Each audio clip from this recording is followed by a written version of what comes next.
Welcome, everyone, to the Islanders Never Say Die podcast.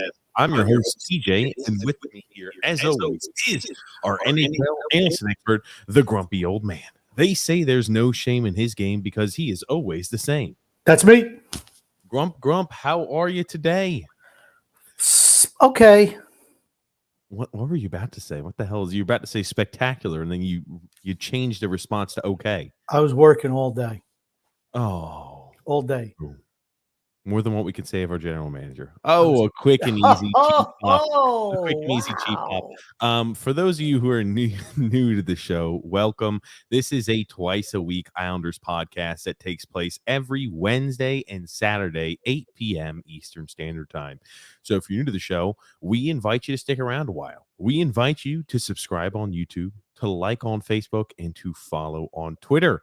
Also, if you enjoy the content, right, the best way to let us know you enjoy the content is by leaving a thumbs up. A little bing, leave a thumbs up. That always lets us know. Also, we have another podcast called TJ and the Grumpy Old Man. That is an all sports podcast. We talk things MLB, NBA, football. We talk NFL, college football, college basketball, European football, NHL, anything and everything sports we talk on that show. It's called TJ and the Grumpy Old Man. It can be found in the link in the description below. As well, it can be found as a featured page here on our YouTube channel. Again, that takes place every Thursday, 9 p.m. Eastern Standard Time, and every Sunday, 8 p.m. Eastern Standard Time. A lot of exciting news in the world of football and the world of sports that we talk about on that show. It's a little bit more free-wielding and I'd say it's a little bit more, all over the place as a show and not so, centric on one particular team or one sport. So it's a little more free-wielding. So you think that's what makes it free-wielding because we're not talking about one team in one sport? Say it's a little. Was that what you're saying? Yes, that's what I'm saying. Okay. You're right. Get some water, my friend. You look like you look like you've been working all day, man. You look all day, man. Physical labor. Hold on, Grumpy. Who's putting you to physical labor? We can't have the talent on the show looking like they're half asleep and half dead. You fell asleep this last Wednesday when Andy Francess is on. I called you on it, Grump. My other son, I was pulling up glued down floor. It was terrible. It was hard, man. It was hard. Well, Grumpy, you better start waking the hell up. Drink yourself a coffee. Get yourself some energy going. We need to see the energy from you, Grump. Also, before I forget, we do have a clips channel called Islanders Never Say Die and TJ and the Grumpy Old Man Clips, run by Tony Cheese. That allows, if you can't catch the whole episode, you maybe want to watch a little tiny portion of it. Tony Cheese does a great job in clipping certain funny segments. So if you haven't checked that out, you want to make sure you check it out. Now that all the shameless plugging is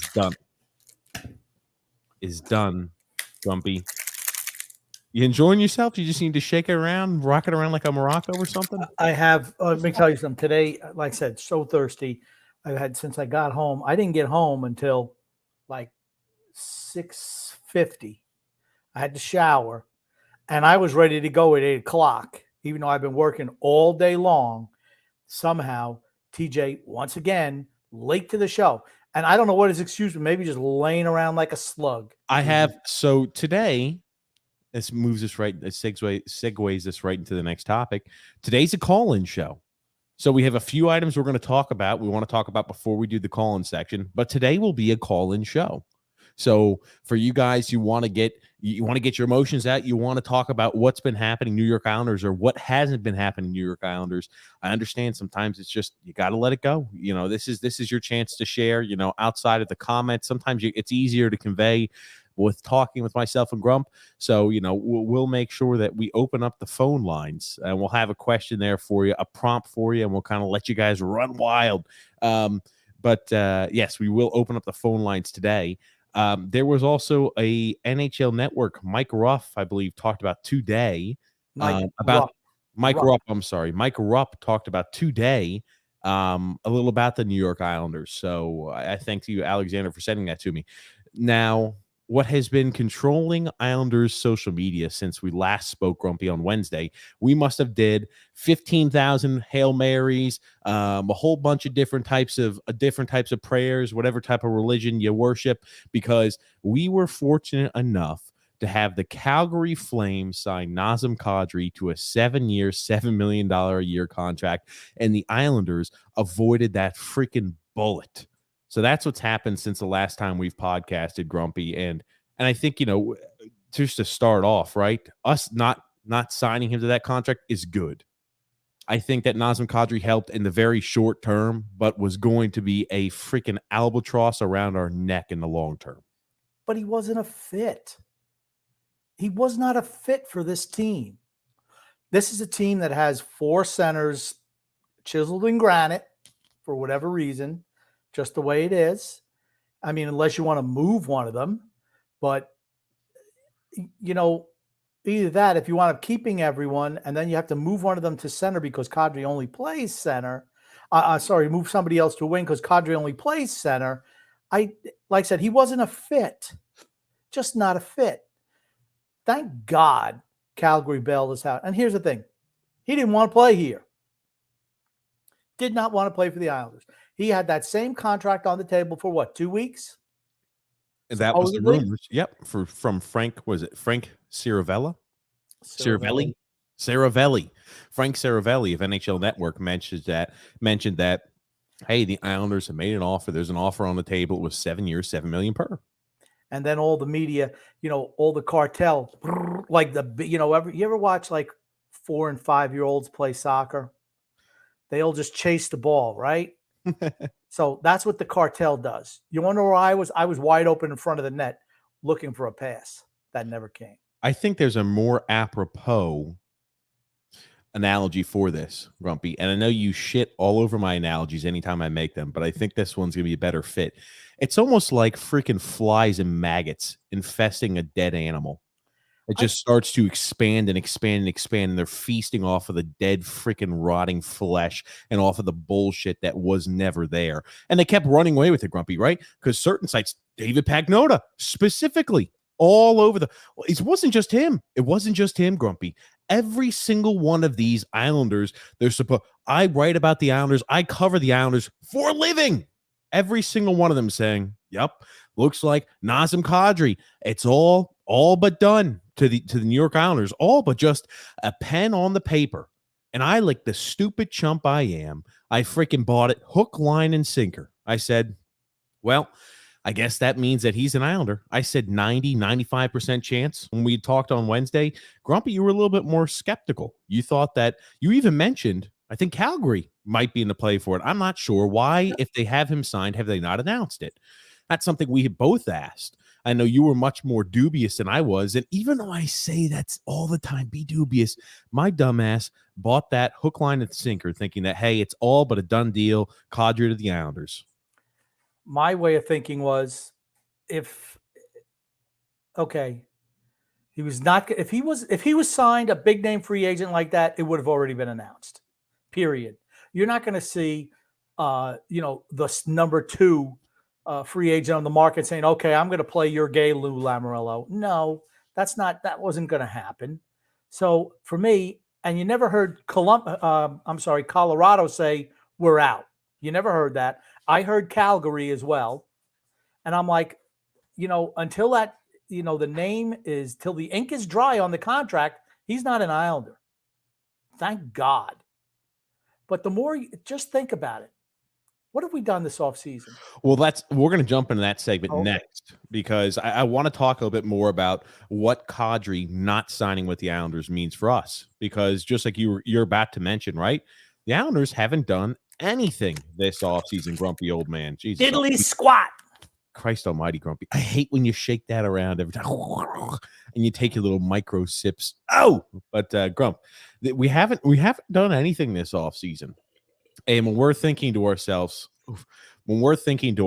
Grumpy old man, when we're thinking to ourselves, Lou Lamoriello had another colossal, I would say, mistake that was made earlier on this week. I sent this to you this morning at 10 o'clock. I tried to call you. Grumpy old man was groggy. I said, I'll call you back later. I called you back later. I assume that's when you were tearing up floors, but I guess we'll talk about it first time on the air. A lot of things we usually like to cover off air, but the Islanders made a little bit of an oopsie with Brian Wiseman. Wouldn't you say, Grumpy? Okay. Brian Wiseman, for those who are unaware, recently signed as an assistant head coach or as an assistant coach under David Quinn's staff for the San Jose Sharks. Brian Wiseman was the assistant coach that apparently the Islanders had hired. They had announced on social media, they had announced via their official page that we had hired Brian Wiseman as an assistant coach. Then they started having those allegations about the U.S. hockey. And they said, or maybe it was a Canadian hockey. I can't remember where the allegations were coming from, but some sort of either Canadian or U.S. hockey organization, they had allegations and they said, oh, well, that's why we didn't hire him. Or that's why we determined to void our contract, was because Brian Wiseman was maybe caught up into this. Do you remember that, Grumpy? About a few months ago. I don't know where we heard that from. It was like a month ago. I don't know where we heard that. That was the rumor. That was the rumor as to why, because we had signed him and it showed on social media we had signed Brian Wiseman. We had signed him as the assistant head coach for the New York Islanders. And then we said, we've actually hired a different assistant head coach. Brian Wiseman, not with the team and the organization. Okay, remember this? It was not an assistant head coach. It was an assistant coach. Assistant coach. Yeah. Okay. Lamoriello's losing it. Okay. Oh, hold on. We haven't actually talked about what happened yet. I'm asking you, do you remember this situation? Yes, I do. Okay. Well, now you actually have to say what happened. So this was reported by Curtis, and I'm never going to be able to pronounce that last name. He's a beat writer for the San Jose Sharks. Pashelka. Was that? Pashelka. This is when Brian Wiseman was interviewed about just joining the San Jose Shark. They asked him about the New York Islanders in that interview section. They said he said that while he was announced as the Islanders assistant coach last month, a contract had never been signed. As discussions went on, he said, we decided to go our separate ways, and that's what happened. He adds that he never had any discussions with University of Michigan about taking over there. So the Islanders announced the signing of assistant coach Brian Wiseman, who never freaking had a contract agreed to. Holy shit. What is going on with Lou Lamoriello? Has he lost his damn mind? He's finished. He's absolutely finished in cash as a GM. Dump him now. Avoid the Christmas rush. Avoid Halloween. Avoid Memorial Day. Avoid Labor Day. Avoid every single day that comes till the end of the year. Get rid of him now. Why? This is a guy, right? He's a genius. We don't announce anything until the week before training camp because he's playing, 3D chess and everyone else is playing checkers. You make an announcement that you've signed an assistant coach and you don't even have him signed. How the hell does that even work? You have players who have ostensibly been signed and you don't announce them. What's wrong with you, fella? You're gone. You're history. I'm sorry. 80 years old is too old to be running a major league franchise. Uh-oh. I think Grumpy's he's got a little technical difficulties. But yeah, you're right, Grumpy.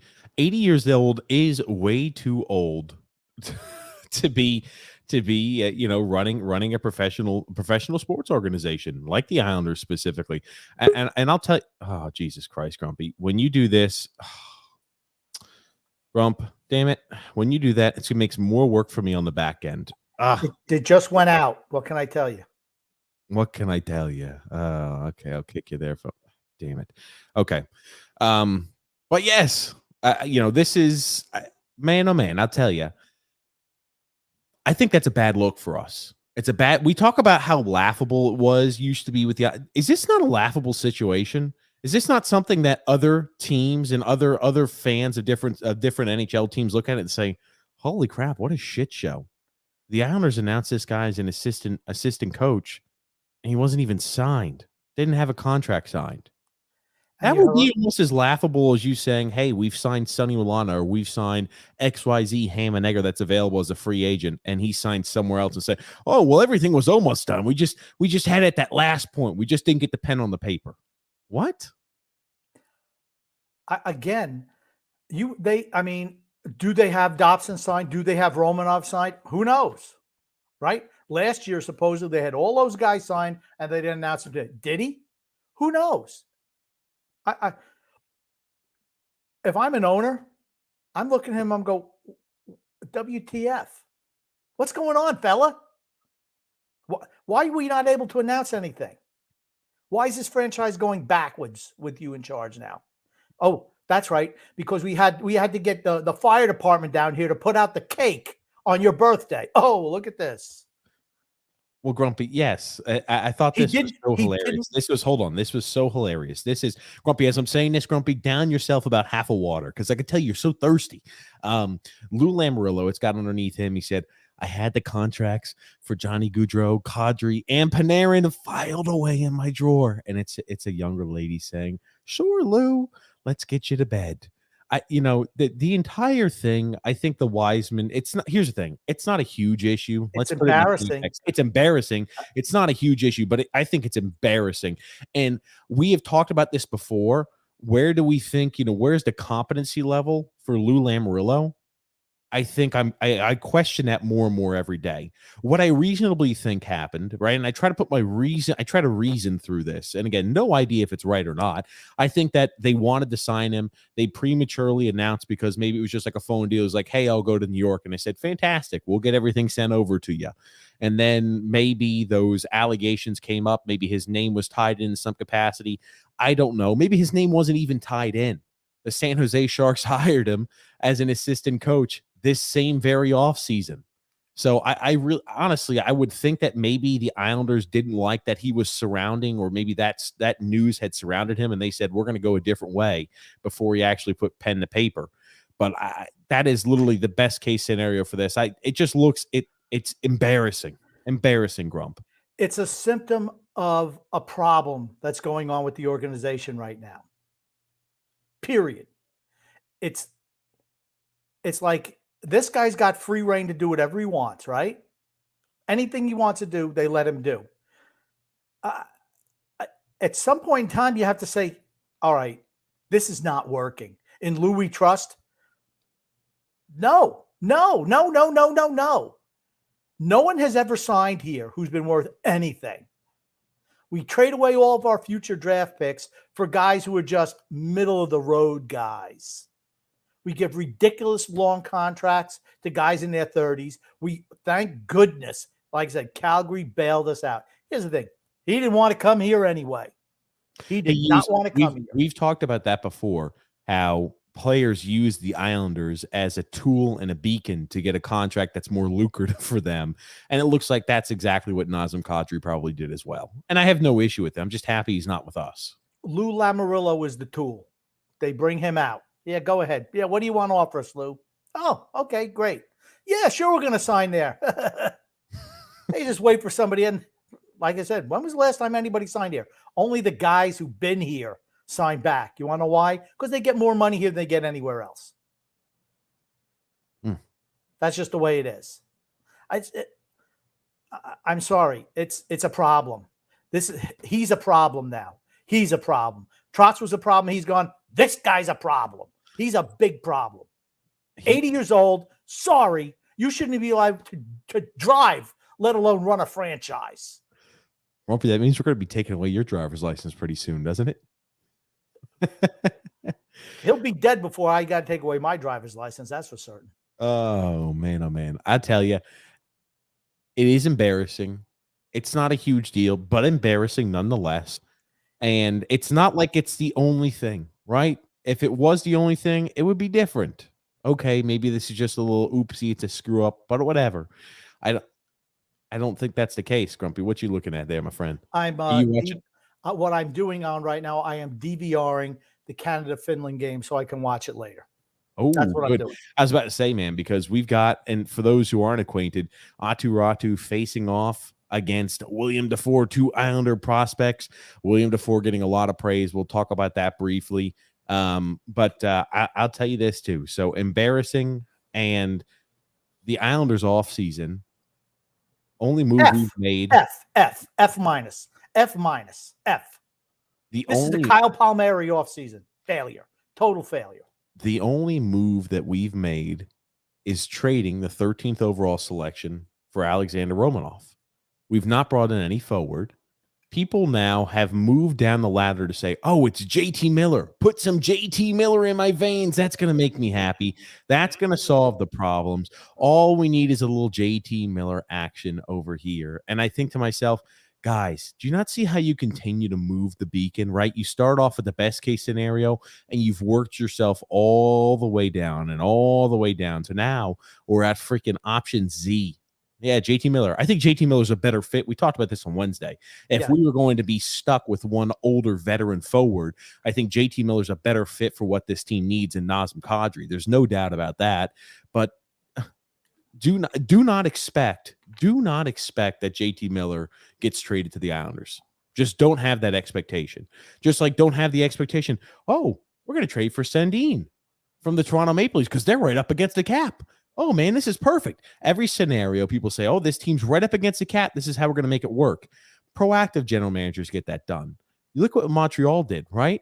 As soon as Calgary signed Nazem Kadri to that freaking disgustingly terrible deal, the Montreal Canadiens go ahead and make a trade to acquire Sean Monahan on the 1-year contract he has left, and they get a 2025 first-round pick.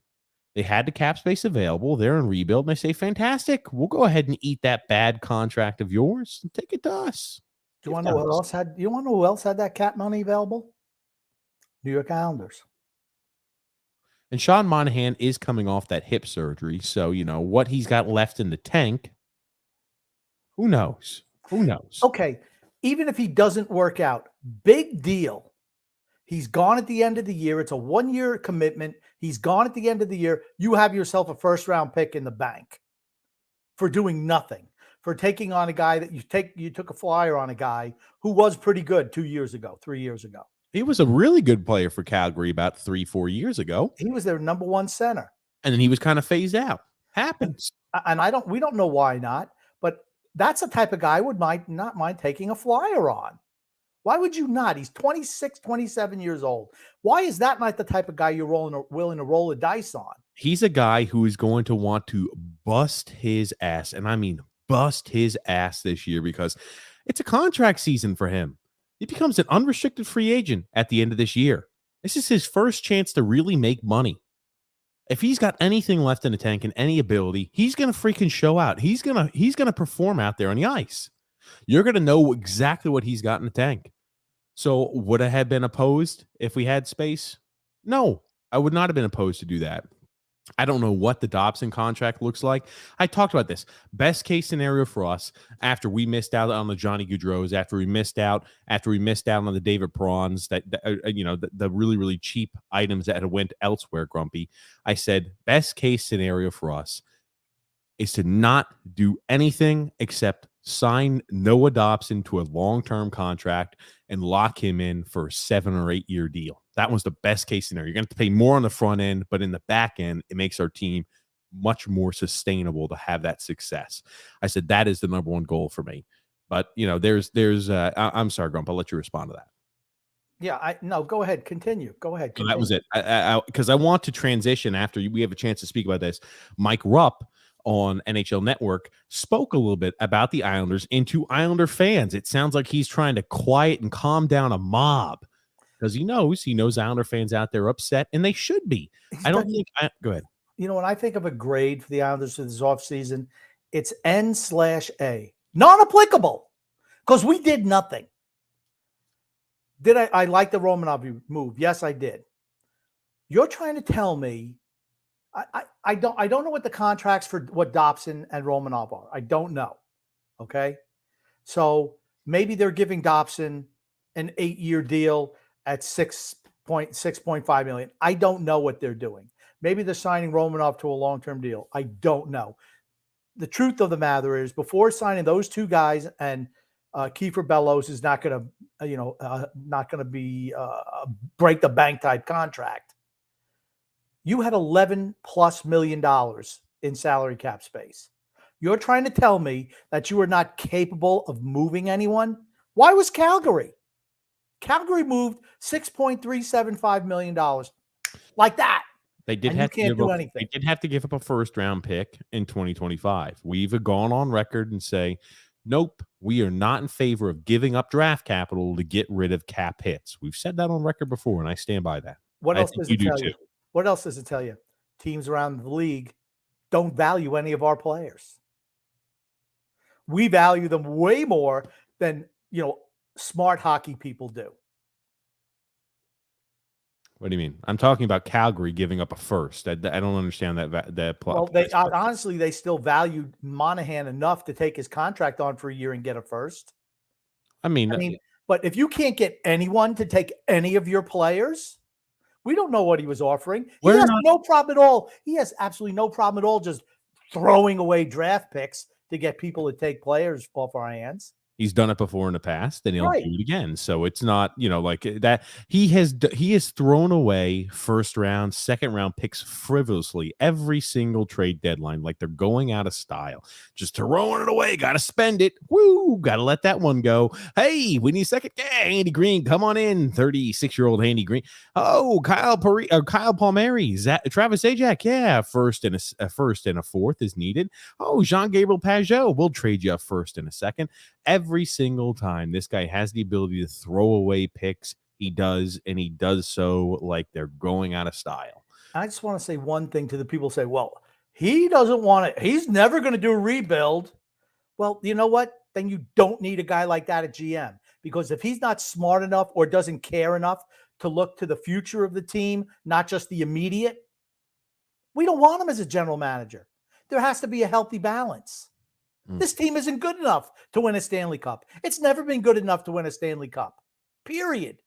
And the story, I was proven right once again. No shot of winning a Stanley Cup with this cast of characters. Well, I think that's a great segue, talking about their chances to win a Stanley Cup. Zero.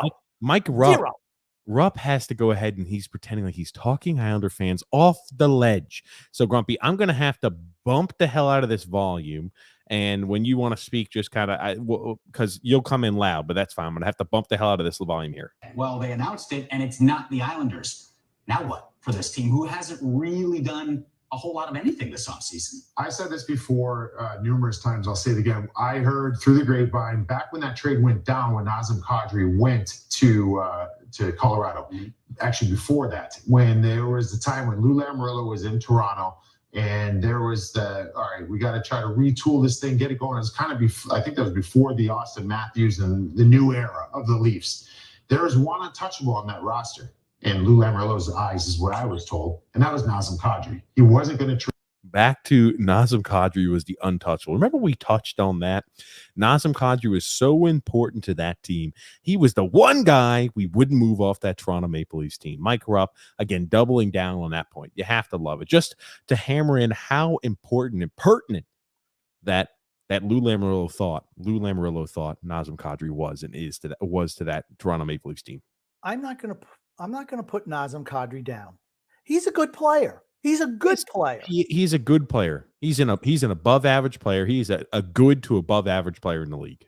He's not someone that you build your team around. He's a middle six guy who shows enthusiasm. He shows life, and he shows his emotions for his team. Sometimes that results in many game suspensions in the NHL playoffs and postseason. Sometimes it helps, surge your team forward to win a Stanley Cup. It just kind of depends. He's a Vinny Trocheck type. And he might be a little bit better than Vinny Trocheck. What I'm saying is he's a guy that is not afraid to do the dirty work. He's a good hockey player. I'm not putting him down, but $7 million for 7 years. I mean, even if you offered, first of all, it was a dumb deal for Calgary. We've all said that. If you even offered that, I'm sorry. For a team like this, where you lowball Johnny Gaudreau, who's infinitely better than Nazem Kadri, He has the ability to turn your team around offensively. Kadri doesn't. And I will say this here too, and we'll say it again. We are extremely fortunate that the Calgary Flames took Nazem Kadri out of our view and out of our ability to sign him, because man, oh man, fans, that would be one of the worst things that could have happened to this franchise long term. But let's get back to listening to this. Trade him. This happens later on. He gets traded. So that's why I thought this was a really good connection here in New York. But what this tells me with New York not landing Kadri, or I don't know how close it even was, is that I really think that this team thinks last year was a one-off. Mm-hmm. This group believes that what they did in the prior 2 years, making it to the semifinals or conference finals 2 years in a row, that was not a fluke. And here's a big cap hit. Let's talk about this. This team really believes that last year was not a one-off, ladies and gentlemen. Last year wasn't a one-off, and they're going to get into reasoning why they think last year was a one-off. Last year was a one-off. My God. Now, I feel last year was not a one-off. Yes. And they're going to talk about that in a second, but last year was a one-off. No need to worry. We still feel confident in the core and in every player on this group. Right. Because guys in their mid-30s get better. They talk about that. They talk about that, how we looked slow last year. Hold on. Here, they've got some really good players. And when you've got Pulock and Pelech playing at the top of their game, I think that's as good a deep pair and shutdown pair in the league. And they've proven it. Yeah, Brock Nelson's continuing to grow. Anders Lee, I should say, when he's healthy, he's an impact player. Matt Barzell, I still think he's at another level. Yes, he's mumbling and bumbling because he don't even believe what he's saying. It's like when you've got to go out there and you go up there for a group presentation, you're like, holy shit, I really don't believe in this project. But yeah, guys, I mean, Brock Nelson is still developing into his game. He's still developing into his game at the age of 30. No, he just hit a freaking career year. Don't ever expect what we saw last year. Have reasonable expectations for Brock Nelson. He has been spectacular since signing that contract. Do not expect this guy to be putting up 60-plus points a year from here. He's not going to shoot 22% next year. Every year he shoots the same percentage, except for last year where he shot like 10% greater than any other year he did in the past. Yeah, than any other year, right? I mean, but this is how it went down.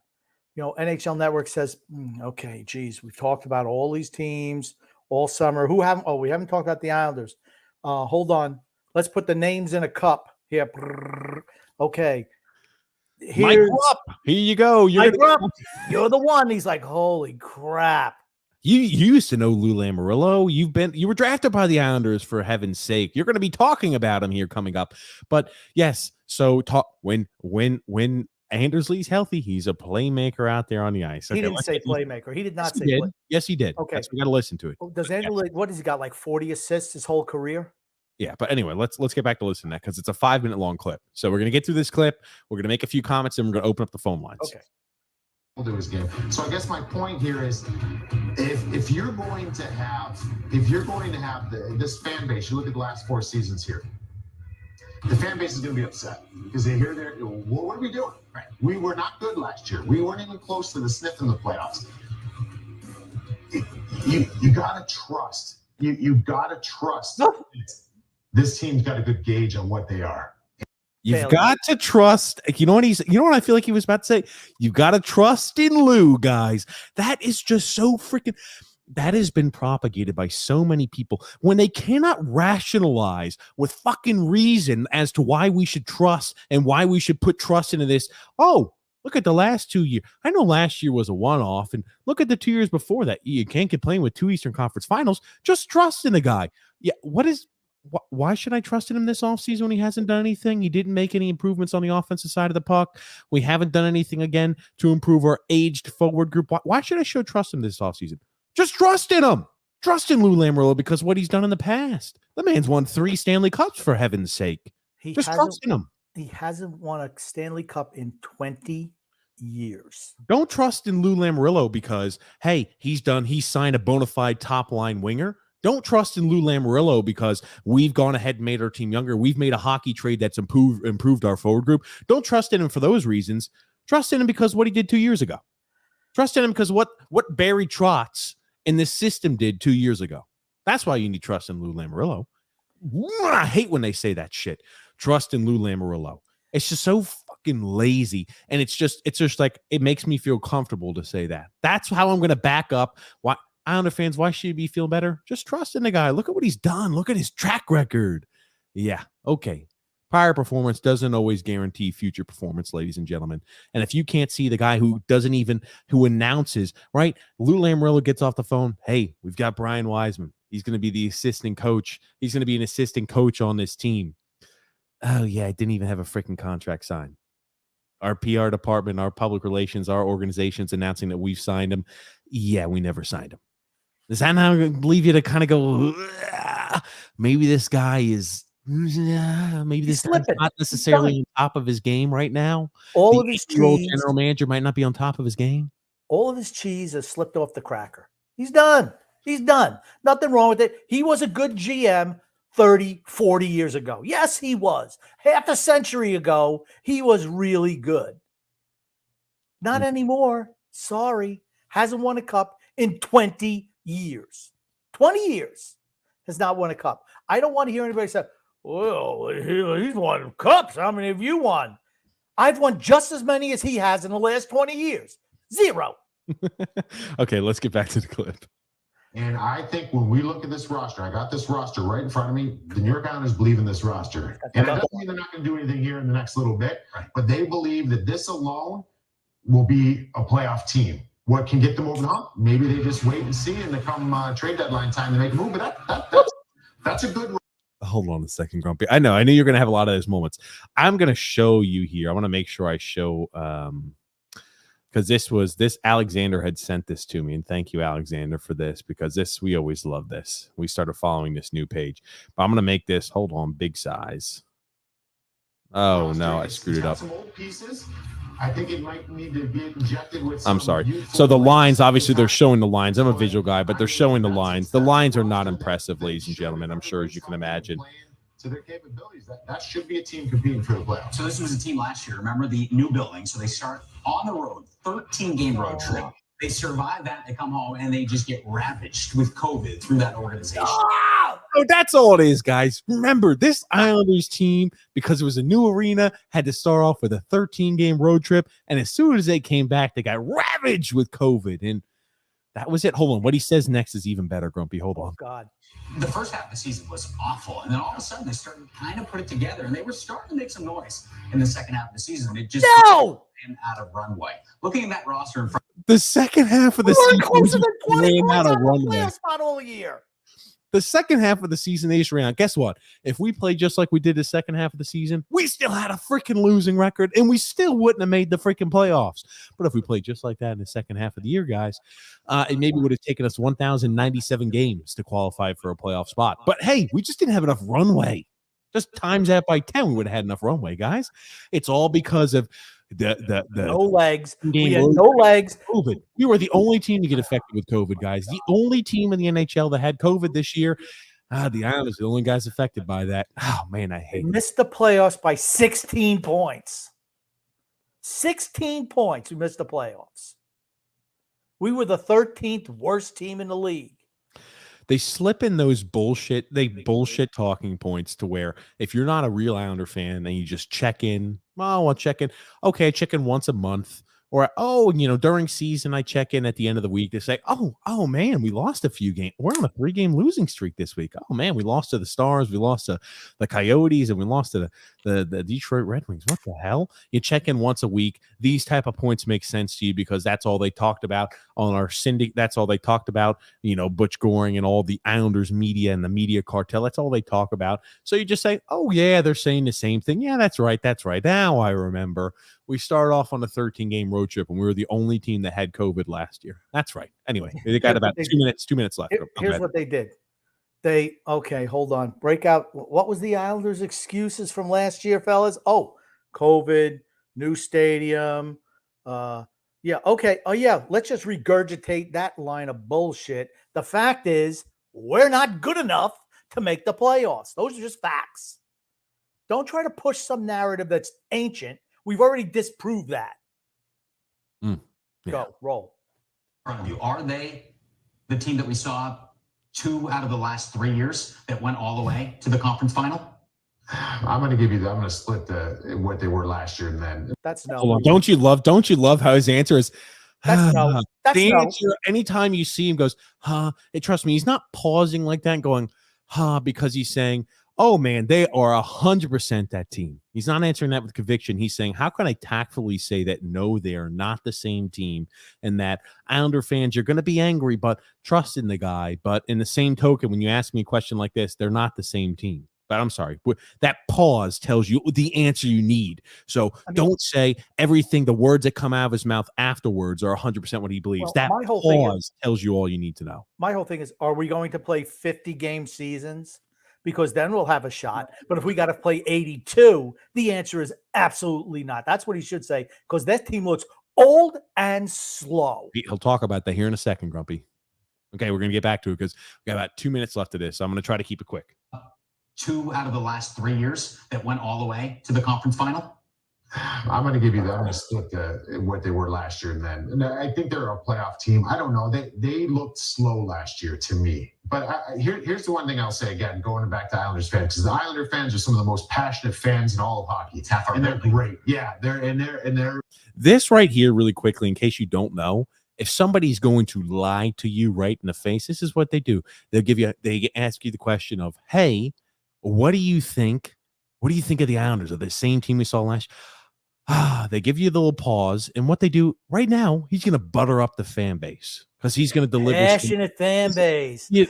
Why is he talking about the fan base? He's buttering up the fan base who's listening, who's watching this clip.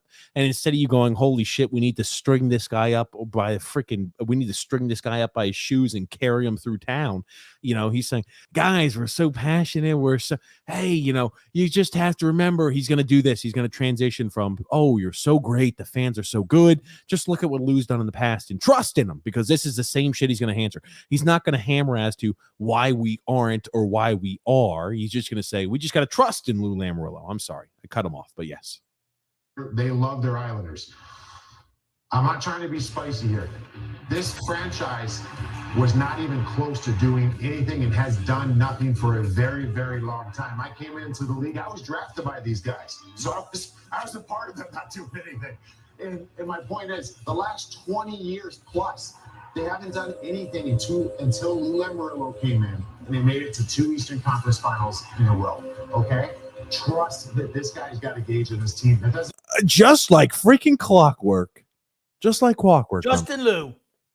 Trust in Lou. That's going to be the next words that come out of his mouth. Here's the thing. 15 seconds. Lou Lamoriello did nothing to have the Islanders qualify for the playoffs. That was Barry Trotz. Exactly. Minimizing. Here's the thing. We had criticized Barry Trotz when he deserved criticism, and we were very critical of him at times. But also, we will praise him when he deserves praise. It's as simple as that. As simple as that. His time was done. His shelf life was expired with this team, but he had much more to play with this team's success than Lou Lamoriello. The best thing Lou Lamoriello did was bringing Barry Trotz to Long Island. The best. He has done nothing, and I mean nothing, to actually improve the talent on the ice. He took the same team Barry Trotz did, took the same team that played for Doug Waite and Garth Snow and got infinitely better results because he's a better coach than Doug Waite.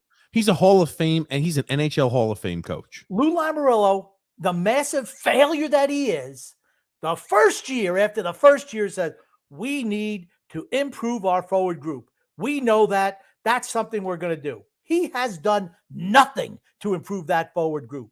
Absolutely nothing. His improvements on the forward group have been Kyle Palmieri, massively underwhelming.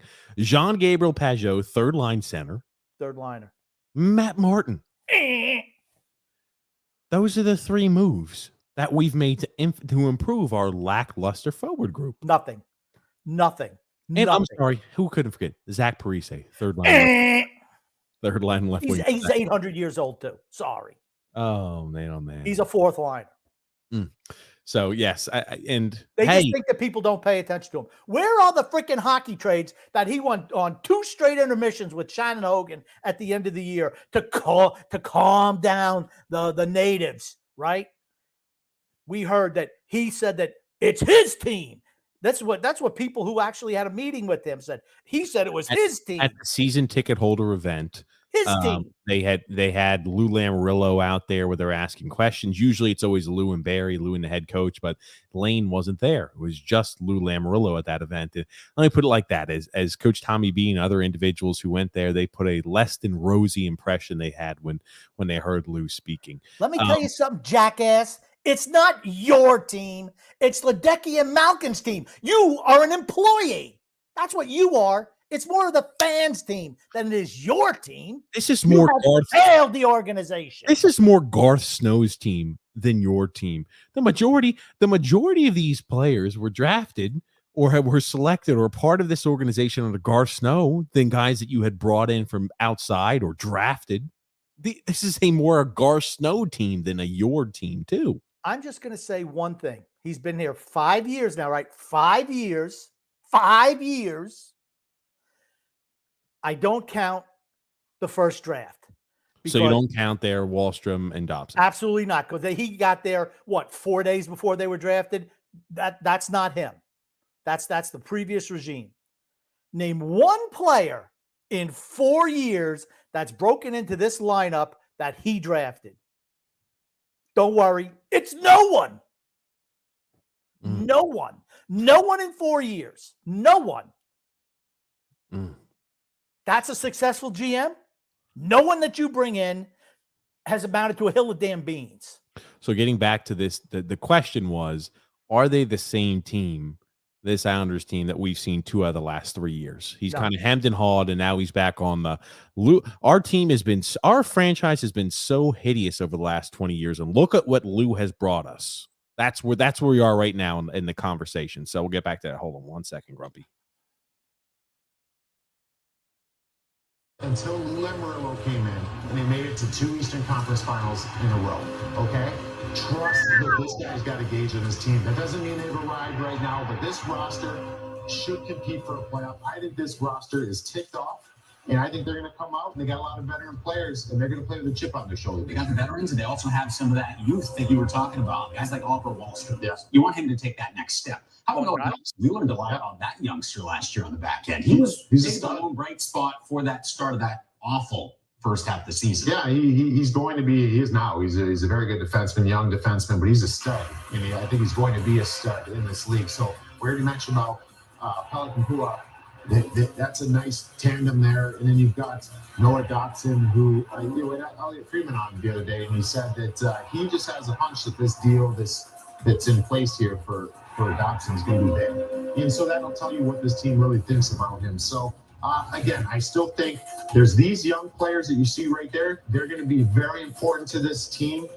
And on the list, he's got Noah Dobson, Alexander Romanov, and Kiefer Bellows. But we got about 50 seconds left, Grumpy. As far as just kind of injecting that youthfulness and getting them under contract, because these are their RFAs, but then also they're going to have to find a way to get some more youth in there. They got to have a little bit more speed to their game. But hey, listen, does it hurt not getting Nazem Kadri? Yeah, because if they got Nazem Kadri on this roster, I don't know what they'd have to give up to get him. There's 31 other teams that are hurt. Everybody wants Nazem Kadri, So this team should be okay.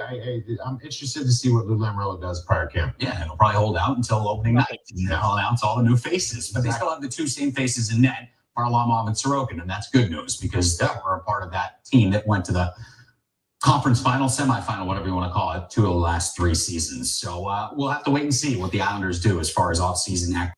So to answer your question as to do we think that's the same exact Islanders team, we saw 2 of the last 3 years.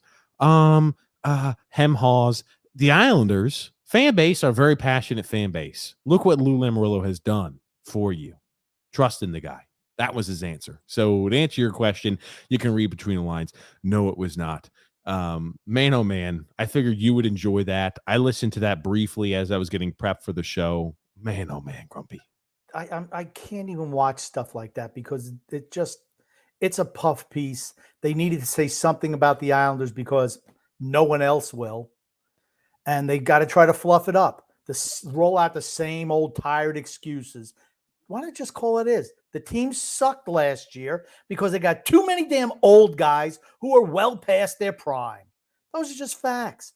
Can J.G. Pageau bounce back to anything close to what he was 2 years ago? I don't know. He didn't show it at all last year. Anders Lee, he sucks, period. He's not a playmaker. He's not an impact player. He's a guy who stands in front of the net and deflects pucks, and he does it well. Every other portion of his game is an F. No defense, no skating ability, no creativity whatsoever. He's a drag on Barzal's line. He was so bad they had to take him off of the line because he was just so miserable. He scored a bunch of goals just before the deadline, the trade deadline, and a week after. Other than that, he was in a coma the whole year. Brock Nelson, good last year. No doubt about it. Yeah. He's not going to shoot 22% next year because guess what? It's like the 1 year Casey Zizekas had 20-something goals. Ooh, Casey! He hasn't even scored more than 10 his whole rest of his career. And just like Sarnak, the fortune teller, I can say that Shesterkin isn't going to have as good of a save percentage and good of a goals against average this upcoming year for the Rangers because he just had a career season. Those type of high points are very tough to replicate on a year in, year out basis. Do not expect Shesterkin to play at the same level. Do not expect Brock Nelson to play at the same level and hit 22% of his shots. Just unrealistic. 1 out of almost every 4 shots he put towards the net went in. That's just not sustainable, guys. And then they mention how these are the young guys who are in their rotation. Kiefer Bellows, what did he play? 25 games last year? They were showing up notable restricted free agents, so they just lumped Kiefer Bellows into conversation because he was there, but it was just more, I guess, towards Romanoff and Dobson. But he said all these guys here on this screen talking about Bellows, Romanoff, and Dobson. And, they said, well, you know what the Islanders think of him because they're going to give him a big contract. Well, because guess what? Any 22-year-old defenseman who puts up 50-plus points, yeah, they're going to get paid. I don't care what organization you are, not just the Islanders. Even Lamoriello couldn't screw that one up. And I don't care and here's the thing. We've always talked about this, and the guests who come on this show don't seem to freaking understand this sometimes. But you could struggle defensively as a defenseman. If you put up points, you always get paid as a defenseman. That's just how the freaking land of the rule. That's just the land of the freaking land. That's the lay of the land. The lay of the land. Thank you, Grumpy. If I could screw that up 3 or 4 more times, but it's just the lay of the land. Look at how many shitty defensemen who put up points get paid astronomical contracts. And because guess what? If you're not going to pay in that astronomical contract, somebody else will. The league is moving to offense. We want games that are 6-5 and games that are 7-5. We don't want games that are 2-1 or 1-0. We don't want all shut down defensive defensemen. You're going to have to score in order to be successful in the league. Look at last year's Stanley Cup winners, ladies and gentlemen. That's the way the league is trying to move. The NHL is making a conscious effort by the rules that they have, what's a penalty, what's not, to get more scoring in the league. They're actively trying to do that. Yep. Now, that said, I bagged on Lamoriello enough, deservedly so. I loved his draft this year, particularly the early rounds. Yeah. Those players play a modern NHL style. Caliodelius. You look at guys like Cole Isaiah Finley. George. You look at Isaiah George. Every single one of those players are guys that I like the selection with. For Finley, I'd rather have Ludwig Pearson, but hey, you can't win every single one of those. I thought Washington had a great draft. I liked our draft though for the selections that we had available. Despite trading away that first round pick, I liked what we did with the selections we had. Okay. So I like the draft also. Why? Because all those players fit the modern NHL. The style that the NHL is playing, they fit that. And I don't know if it was a conscious effort or not from the scouts or from Lamoriello or from whoever saying we need to target players like that. They did a very good job, I feel, this offseason doing that. I love the Romanov trade. Him dealing with the big league roster, though, has been a major bust. Well, think about it. He has much more of a hands-on, everyday purview over the NHL roster than he does of who we're scouting. Shit, they've got a head of the scouting department who handles all that, and Lou's just kind of the guy who oversees that. When it comes down to the everyday inner workings of the Islanders roster, he does that. Everything else is done by the head of the scouting department, done by the actual scouts. That's who does that information, not Lou Lamoriello. He makes the last decision and says, hey, we slam a pick on it. But I would like to think that it's whoever the scouting director, whoever goes ahead and puts out there as the scouts, they rank them and he trusts their rankings. So I think our scouting department's done a hell of a job. Lou Lamoriello determines, hey, look for these type of guys, and they do that. Okay. All right, go to the next thing. I forgot you interrupted me when I was in the point, and I forgot what else I want to say.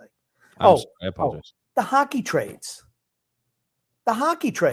Shannon, he went on 2 intermissions of talking about we are going to make hockey trades. That's the only way we can improve.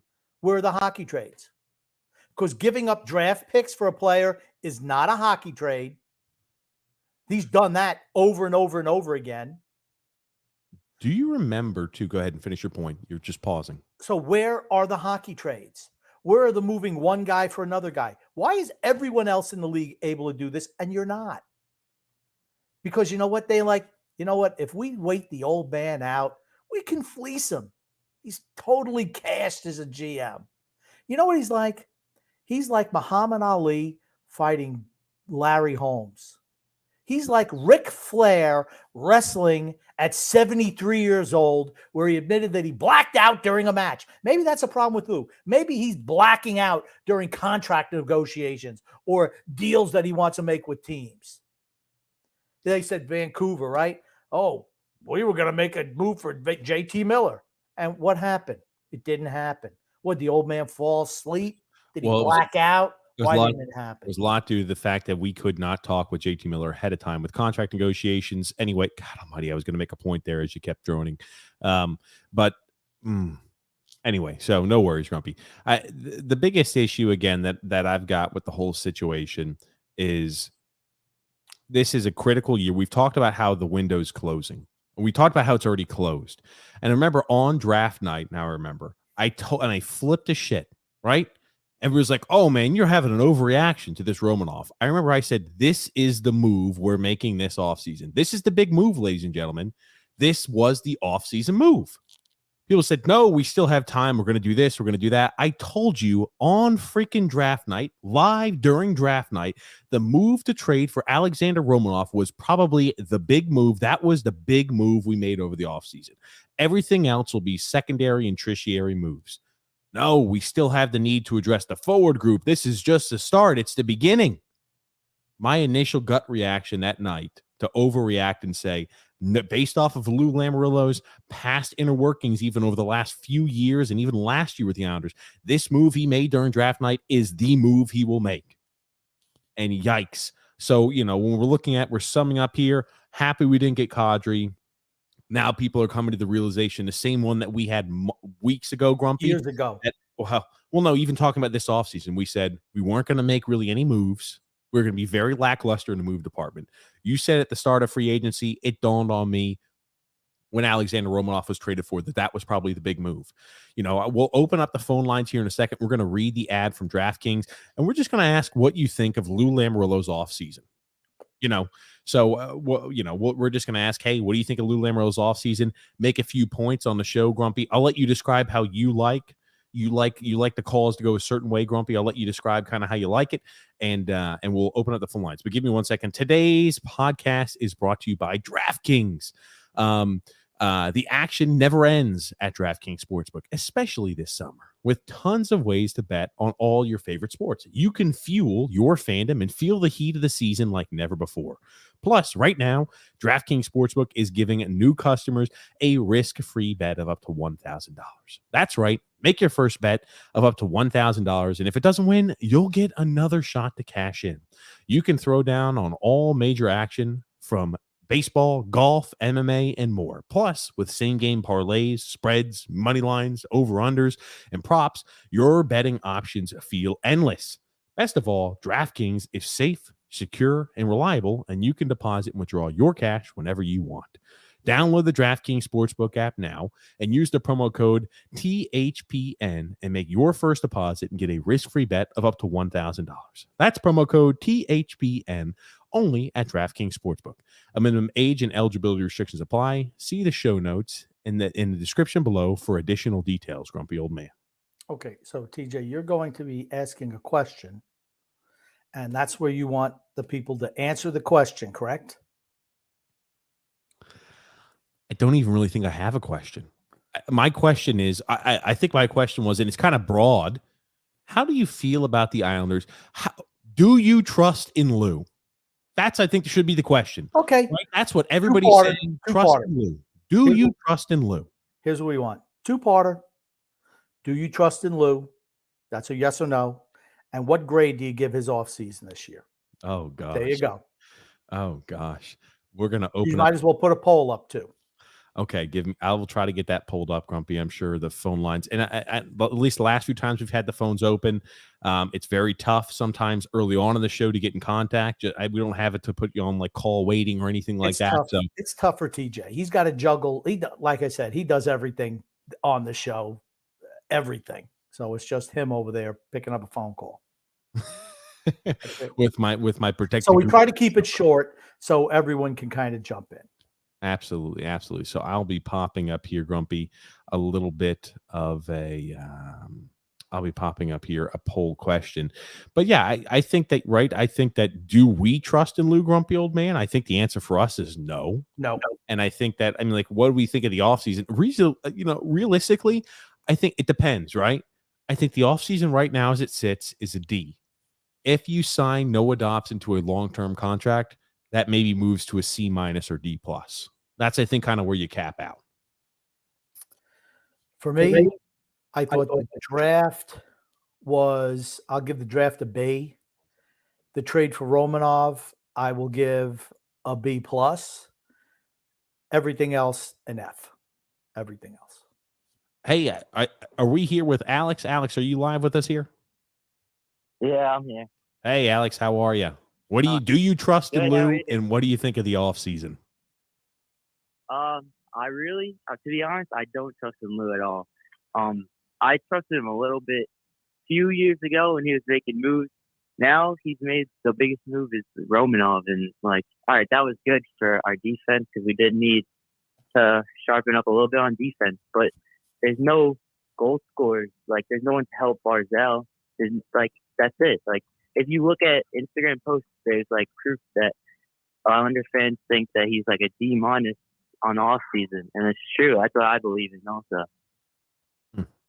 Yeah, I think he's been underwhelming, and I think that, so no, we don't trust in Lou anymore. It seems like lack of activity is kind of what's led you there. I mean, what do you think of the offseason as a whole? He just said, I agree with most of the Islander fans, and like a D- would be the best grade we can give them. Like, we need goal scorers to win. Alex, thank you so much. We appreciate it. Nice one to lead us off with. Any other well, you could say, if you wanted to say something real quick at the end here, what if there's any other parting words you wanted to say here, but keep it quick there, Alex. Absolutely. All right. Honestly, I mean, as long as Char and Green are gone, I'll be a little bit happier, and I'll maybe have more fun watching Islander hockey. But that's it. But thank you guys for having me on. Thanks, Alex. Thanks for calling in. Thank you so much. So Alex has a no and a D-. A D-, that's hardcore. Are you going to go ahead and keep tally like you did last time, Grump? I don't have a pad and paper, so no. Oh man. Yeah, I was about to say, God almighty, it will be nice not seeing Chara and Green out there on the ice. I think we're going to be a better team this year, I firmly believe, than we were last year. How much better is the question? I mean, do we scrape in as the 8th spot playoff team? I mean, that's where it's at. I don't see us making a 20-point jump in the standings. We have to have teams come back to us.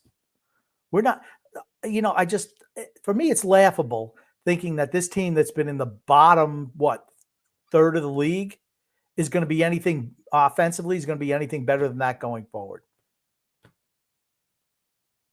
Yeah, Grumpy. Give me a second here. Hey, Mark, you're here with TJ and the Grumpy Old Man. How are you doing this evening? Do you trust in Lou? Good. And what's your offseason rating right now for the Islanders offseason? I guess my rating would be a D. because I personally like Romanov. But, obviously, we haven't done anything. And, what screwed up Lou was, he was almost arrogant by passing up a lot of guys when the free agency started up. And then you figured that he was zoning in on Gaudreau, which most of us would like. Yep. But then he lowballed Gaudreau. So then he stuck with trying to get Kadri because he wanted to add something to the top six, but he wasn't really a fit. So but by his arrogance, he kind of screwed himself because he overlooked a lot of guys, like let's say DeBrincat or Fiata or whatever. He kind of screwed himself up because he put himself in a hole. And to be quite honest with you, he had no leverage. Yeah, and you look at that, right? You talk about Kevin Fiala went, I mean, he wasn't too expensive, a first-round pick that was like, what was it, 17, 18? So we had a better first-round pick to offer up, and they gave up a guy who was an ex-second-round pick, a young defenseman, this young defensive prospect to get Kevin Fiala, and they paid him like he needed to be paid. And, we would have had to do some maneuvering in order to do that, but he's a young forward. You'd have him throughout the prime of his career, and I think that's a good point. Maybe he did. Maybe he just had his heart set on certain items, and he kind of saw the dominoes fall around him. And he's, again, the last guy, not with a seat. He's the last guy at musical chairs. He's the odd man out, it seems like, again. But do you trust in Lou Lamoriello? I don't trust in Lou Lamoriello, but I will tell you, and it's just my personality, I even tried to believe in Milbury as the years went on. Because you want to think that the person in charge is going to do or trying to do the right thing. Yeah. So right now I could laugh at, let's say, Milbury, right? And I didn't agree with his moves, obviously, but you always kind of thought, that he had something up his sleeve or there was a greater thing going on. And that's the way I've been with, even up until like really listening to you guys lately. With Lamoriello, you always kind of feel like, well, this guy does know what he's doing, and like when you guys compliment him with like bringing in Trotz, bringing in the great goalie coach, he's very good at that.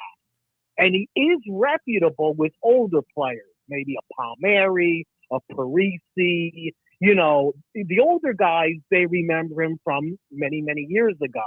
I've got a feeling like the agent and this new type of player, which is, a younger generation, they don't want to deal with Lou. They don't want to deal with this stuff. They don't want to. Game is passed them by. You got to shave your beard.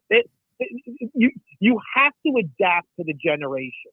Whether you work at, let's say, a financial firm or a hockey organization, these kids are different than the Islanders of the early 90s. Those kids. It's a different generation. I mean, absolutely, Mark. And if I remember correct, you've called him before. You once had a lunch with, was it Lou Lamoriello, if I remember that correct? I did. And listen, I always laugh when I listen to both of you guys because I know both of you in that same setting, you would like him. Oh, yeah. Grumpy would love him because he's old school. He's got a lot of history, and he was a gentleman, to be quite honest. But, understand something. I had lunch with him, let's say 3 years ago now. He's getting older. He's, let's say, 80. Who knows? Maybe he has lost his fastball. When you're at that age, you get old quick. Who knows? I don't know. I'm not gonna pretend like I know the guy. I respect him. There's no doubt about it. You guys would like him. He is very, and I do respect that. Like, he doesn't want to announce trades, guys, or signings, or people that are available to the press because he doesn't want to treat them like they're not human beings. And there's a great element to that. And I understand why guys like Matt Martin or Clutterbuck, they love this guy. I guarantee you Barzal loves him, because he does have that element. And it's very, even when you're doing business, it's very nice to be working with people that have that human condition, element to them, But in saying that, he did say he was going to make, trades to improve the offense, especially when he joined the team. And the fact of the matter is, as Islander fans, and he knows the history of this team, we could never get the real winger for our top line center. I don't know, since what, the year 2002? I mean, again, I'll say it again. This fan base was dying for a guy like Gaudreau. That was the move. If you had to offer him $11 million and get rid of Beauvillier for nothing, so be it. And he would tell you he doesn't care what Grumpy or me or you think. When Tommy was like, oh, he went to that season ticket event. Listen, Lamoriello doesn't even want to be there. He doesn't care what you think. He doesn't. Yeah. No, Mark, thank you so much for the call. We'll kind of talk and digest that. Thank you so much there. And okay, he disconnected. But thanks there for the call, Mark. I think he brings up good points because I think that, he's in a situation to where he does not give a shit. That's always the feeling I've gotten. And again, you hear that from Mark too. That does not shock me at all. And yeah, I think an underwhelming offseason. And I think that's why I would get along with Lamoriello, because I don't give a shit either, to be honest with you. But I'd ask him questions like, dude, you said you're going to improve the offense. Why haven't you done it? You've had 4 years. And you say it funny. I mean, you don't have to be combative.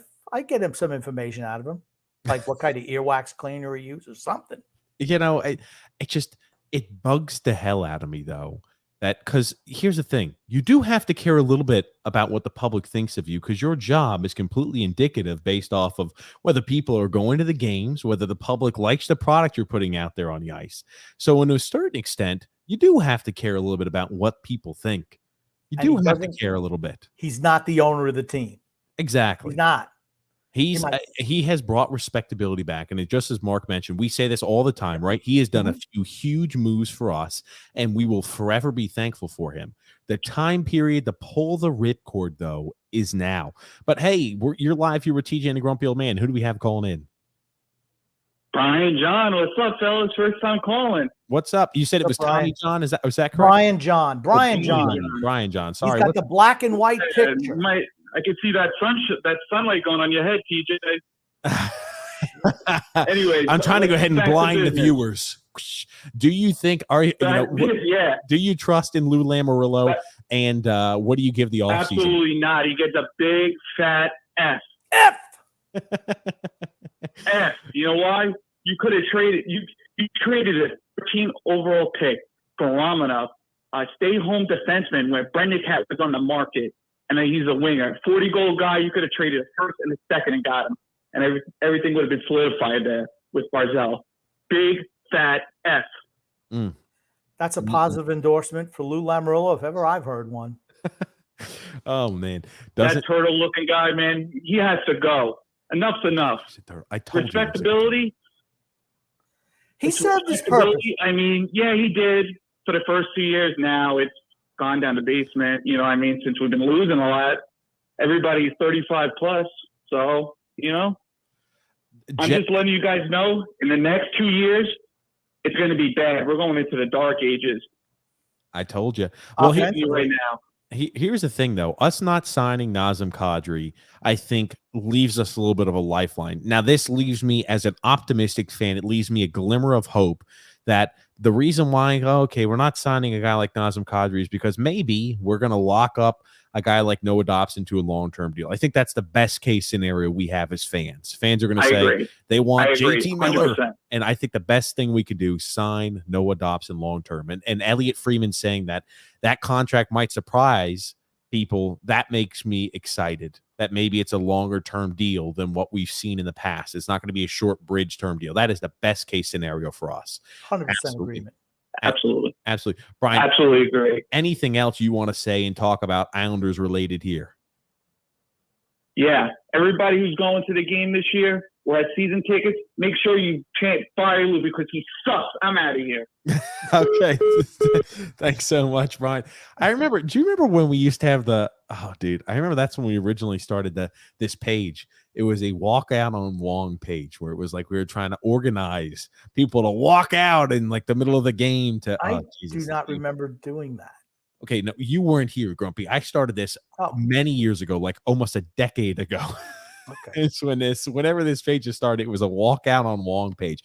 And I think I've told this story before where I cannot post on any New York Islander posts. So I can't post underneath any New York Islander Facebook pages or like if they make a post like, hey, the New York Islanders won 5-2 tonight. And like you could post about it. Oh my God, I love the New York Islanders. They're fantastic. They just beat the Detroit Red Wings. I can't post on them because I'm permanently banned from posting on New York Islanders on Facebook because I was talking about walk out on Wong too often, where they gave me originally a temporary ban. They put me in timeout. And I just kept on going, we need to walk out on this bastard Wong. And they permanently banned me. So yes, the chant Lou sucks. So not necessarily a glowing endorsement of Lou Lamoriello, that's for certain, Grump. No. I mean, but he served his purpose. He served his purpose. General managers do not have lifetime contracts, and neither do head coaches. He gave us respectability. He served his purpose. Respectability. Our first legitimate head coach since Al Arbor, I'd say, of that ilk, right? Our first Hall of Fame caliber coach in Barry Trotz joins up. He's going to be a Hall of Fame caliber coach. You don't think so? I don't know. He's a good coach. He's a good coach. Don't say he's a Hall of Fame caliber coach. I think he's borderline Hall of Fame caliber coach. If you look at the all-time wins, he's been around forever. Well, there you go. That doesn't mean you're in the Hall of Fame.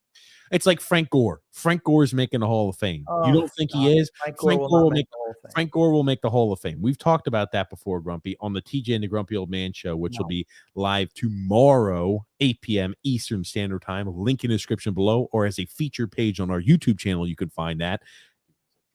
We got another individual calling in, Grump, here. Let me link him in. If my face recognition would work here on my phone, I apologize. Does that crack? Hey, Drew. Hey, Drew, you're live here with TJ and the Grumpy Old Man. How are you this evening? Do you trust in Lou, and what do you think about the offseason? What's your grade for the offseason? Well, I can tell you this. I do trust in Lou. Ooh. If it was opposite day, maybe. As right no, not really. But I've said this multiple times, even on previous call shows. So I think you kind of knew the answer going in. Absolutely. And I mean, no, we don't trust in Lou. What do you put the offseason grade at, Drew? An E. An E. Yeah, I got a question to ask you. It's worse than an F. A non-applicable. I'm giving.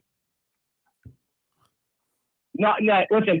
At least with a non-applicable, at least that is more of a neutral thing because I haven't done anything. E means bottom of the barrel. So I'm gonna stick with the E. But yeah, that's fine. That's fine. What I was going to say is a non-applicable means you didn't even enter the game. It's to me that's even worse. Failing is one thing, but not even deciding to play. I don't know. That's what guys with pencils sit on the sidelines. Take the little pencil protectors out. That's what he's done.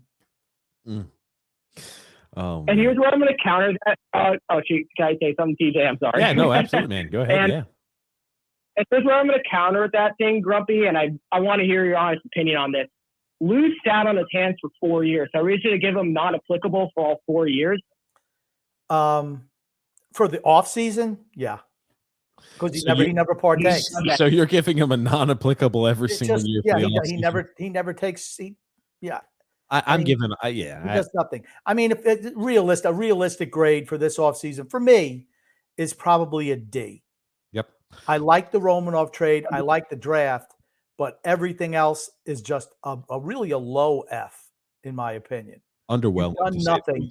You failed to get a good Goodrow. Failed because you lowballed him. Kadri. I mean, I just don't think that Lamoriello ever has a plan.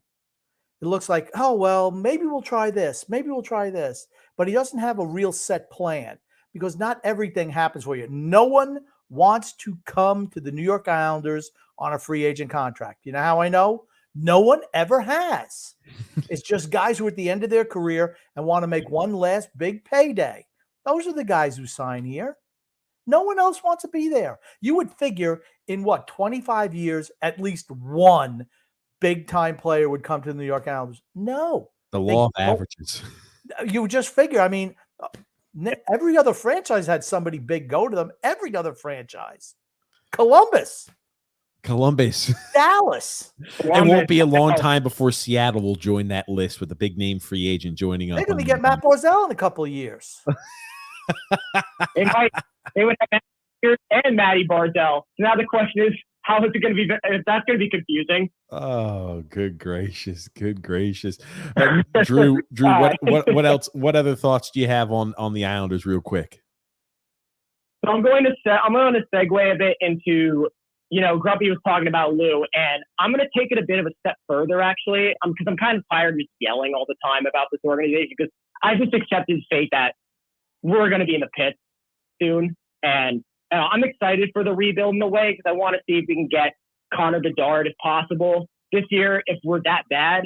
But going back on Lou, I think the main issue is our whole organizational leadership.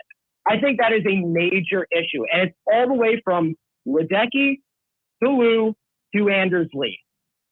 I mean, and like even when you were talking about Grump, Anders Lee's not trying for 70 games of the season, and then before he's rumored to be traded, he tries. That's a leadership problem. Yep. Because shouldn't Lee be setting an example to the younger guys in a sense? Dario is talking about, I need to set an example to the young guys by benching them. How about Anders Lee skates his butt off each game and dogs it and tries his hardest out there? Because I bet you that would inspire guys like Bellows, Wahlstrom, Barzal. Because you know what? We could be a bad team, but at least they'll sit back and say, you know what? At least we're trying. Like, we might just not be good, but we're trying our hardest each game. And that's better than just not trying and missing the playoffs. And I also, to finalize and round this all out, I have a question for you, Grumpy. You still want to kick Lou upstairs after this year? Oh, that's a good question. Thank you, Drew, so much for the call. I'll let Grumpy get a second here to compose his thoughts. Thank you so much, Drew. But Grump, do you want to kick? Do you want to go ahead and kick him upstairs? As long as he has no power, I don't care. I don't want Fredo as the next GM. I don't want him making that decision. And if he says I want Fredo, then it's like, no, you're both out. Sorry. Holy shit, would that be freaking a catastrophe? Yeah. No. The offseason has been underwhelming by every single metric imaginable. It really has. Simple. We got Romanov, who is, for me, that's a good deal for us. And if he blends with Dobson and they become the pairing that I hope they can, our defense is set. In 2 years, all this old trash that's propagating our roster is going to be gone. Yep. They're still going to be young enough. Those two guys in particular. You're going to have Pulak and Pelech will be the old guard. They'll be closing in on 30. They're already locked up. But you'll have these two guys who are going to be in the prime of their career. We're just starting the prime. I just want to comment to Drew about Bedard. We're not getting him. We're not going to be. We're not going to suck that bad. And I want to say one other thing. He said the leadership from Lee, if he hustled more, perhaps the young guys would. Well, let me tell you something. Zach Parise busted his butt last year. And I'll tell you what, when Kiefer Bellows was out there, he hustled too. Matt Barzal was just defeated by Barry Trotz. Yep. And Trotz treated Wahlstrom so shamefully that he kind of quit too. But the guys who really quit were the veterans last year. They're the ones who rolled up their tents and said, nope, we're not having any of this. To me, none of those guys should be back. The fish rots from the freaking head. And when the captain of your team shows no fucking effort, he's a guy. He used to be a guy, and the reason you love him is because he fights for everything on the ice. He's just passionate. He embodied everything what it was to be an Islander. I fight for every inch on the ice. I'm giving it 110% out there every single shift. I've got brawn. I've got the physicality. I might not be the most talented player on the world, but I'm going to make up for it in effort. And I didn't see any of that from any players except, or you know what? I did see that a little bit from Parise last year, but the amount of players who didn't show that last year was alarmingly scary. That's for certain, Grump. Again, the phone lines will be open. We're going to start reading through some comments as well, just so we kind of get a little bit of the best of both worlds, Grumpy.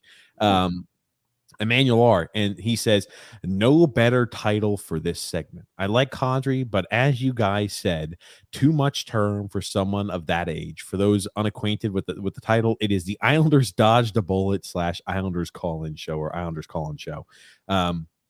Apex Legend says, William DeFore in Atu Ratu in the finals right now. DeFore is a star.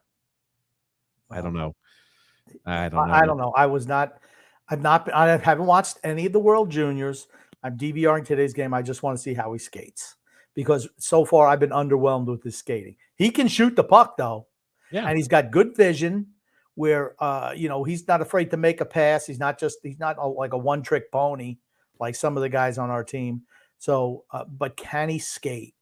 And if he's not skating up to the level, he needs to, in the off season, hey, I'm going to take power skating classes, whatever you got to do to become a better skater. He glides too much for my liking. Do you know what I freaking hate when we say, and it's a just criticism saying the guy doesn't skate well.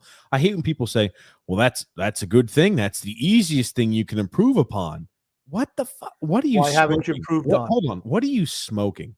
It's like telling, if you watch, we'll just use other sports, for example. Sometimes maybe people don't relate it. They can't understand. Everybody watches football, right? They're talking about, oh, his footwork's kind of sloppy. The offensive lineman's got sloppy footwork, or the running back's got sloppy footwork. Oh, he could just improve that in the offseason. No. Footwork and the ability to move your feet well is something either you naturally have or you are always going to struggle with. If you do not move your feet well, is going to be a struggle for you. John Tavares always struggled with skating. John Tavares was an infinitely better skater in juniors, when I remember, than William DeFore is. William DeFore, again, 20 years old playing in juniors, and in this World Junior Championship that he's playing in, mind you, he's 20. He's one of the oldest guys out there. He should be one of the fastest skaters on the ice. You skating against 18-year-olds. I mean, Bedard's 17. Skating against sometimes 17, 18, 19. He's the oldest of the group. He should be one of the fastest guys out there on the ice. That's for certain. But yes, Grumpy, we'll have to watch that, you and I. Michael W. says, Grump, besides Anders Lee, who is the worst contract and the best contract on the Islanders roster? Worst contract, and I'm going to say it just because of the term, is J.G. Pageau. Wow. Worst contract. He's got how many more years left? He's got 4 more years left at $5 million per for a third line center. I was going to say Casey Zizekas, who's got 5 years left, but it's lower value. Most of the veterans are on bad contracts, right? Palmieri's got 3 years left at $5 million per. That's why I picked Pageau over him. Pageau's play took a big drop last year. That's drop. Right. He's got 4 years left at $5 million per. Holy shit. That's a long time. Again, he's going to be 33, 34 years old when his contract expires. To start the year, he'll be 30 years old. So he'll be 34 when that contract expires. Yeah. Wow. I mean, you look at I'm sorry, 33. He'll play 33 will be the last year under contract. Nelson has 3 more years left on his deal. He's 31 now. Well, he'll be 31 the first week in October, so he's going to be 31. So I mean, he's going to be, 30. His contract's not bad for what he's produced. Yeah. On the front of that contract, I think he's outperformed his contract. I don't expect him to have a year this upcoming year like he did last year, but I don't expect him to have a freaking fall off of like the Himalayan mountains, Grumpy, or anything like that. Yeah, that's true. And I'd say right now the best contract that we have is Scott Mayfield. Yeah, I know you had to look it up, but I mean, like you think about we do have a few good contracts, but if we're thinking about guys who would be, eligible to sign elsewhere, not like they're, hey, I'm a restricted free agent, I'm an RFA, or I'm under complete team control on an entry-level deal, I think Scott Mayfield is the best contract we have by a country mile. What is it, like the $1.4 million cap hit? Yeah, here's the thing. Scott Mayfield is a top 4 defenseman on any team. I would Any say, team. yeah, I wouldn't say any team, but I would say probably about 27 of the teams in the league, a vast majority of teams, he's a top 4 defenseman. Any team in the league, he's a top 4 defenseman. He's not for us. Yeah, well, any team but us. Okay. He was a top 4 defenseman last year. He is a top 4 defenseman on almost any team in the league. I do agree with that. Michael W says here, who should play on Matt Barzal's line? Wow. You know what? I don't even know. It's the same. I mean, Lane Lambert's got his work cut out for him to figure somebody who can play with Matt Barzal. I'd say Beauvillier. I try Beauvillier and Wahlstrom. Why not? You are blowing everything up. Think about this. Because we talk about, maybe JT Miller, maybe we can get a deal like that done. Preseason is 3 weeks away.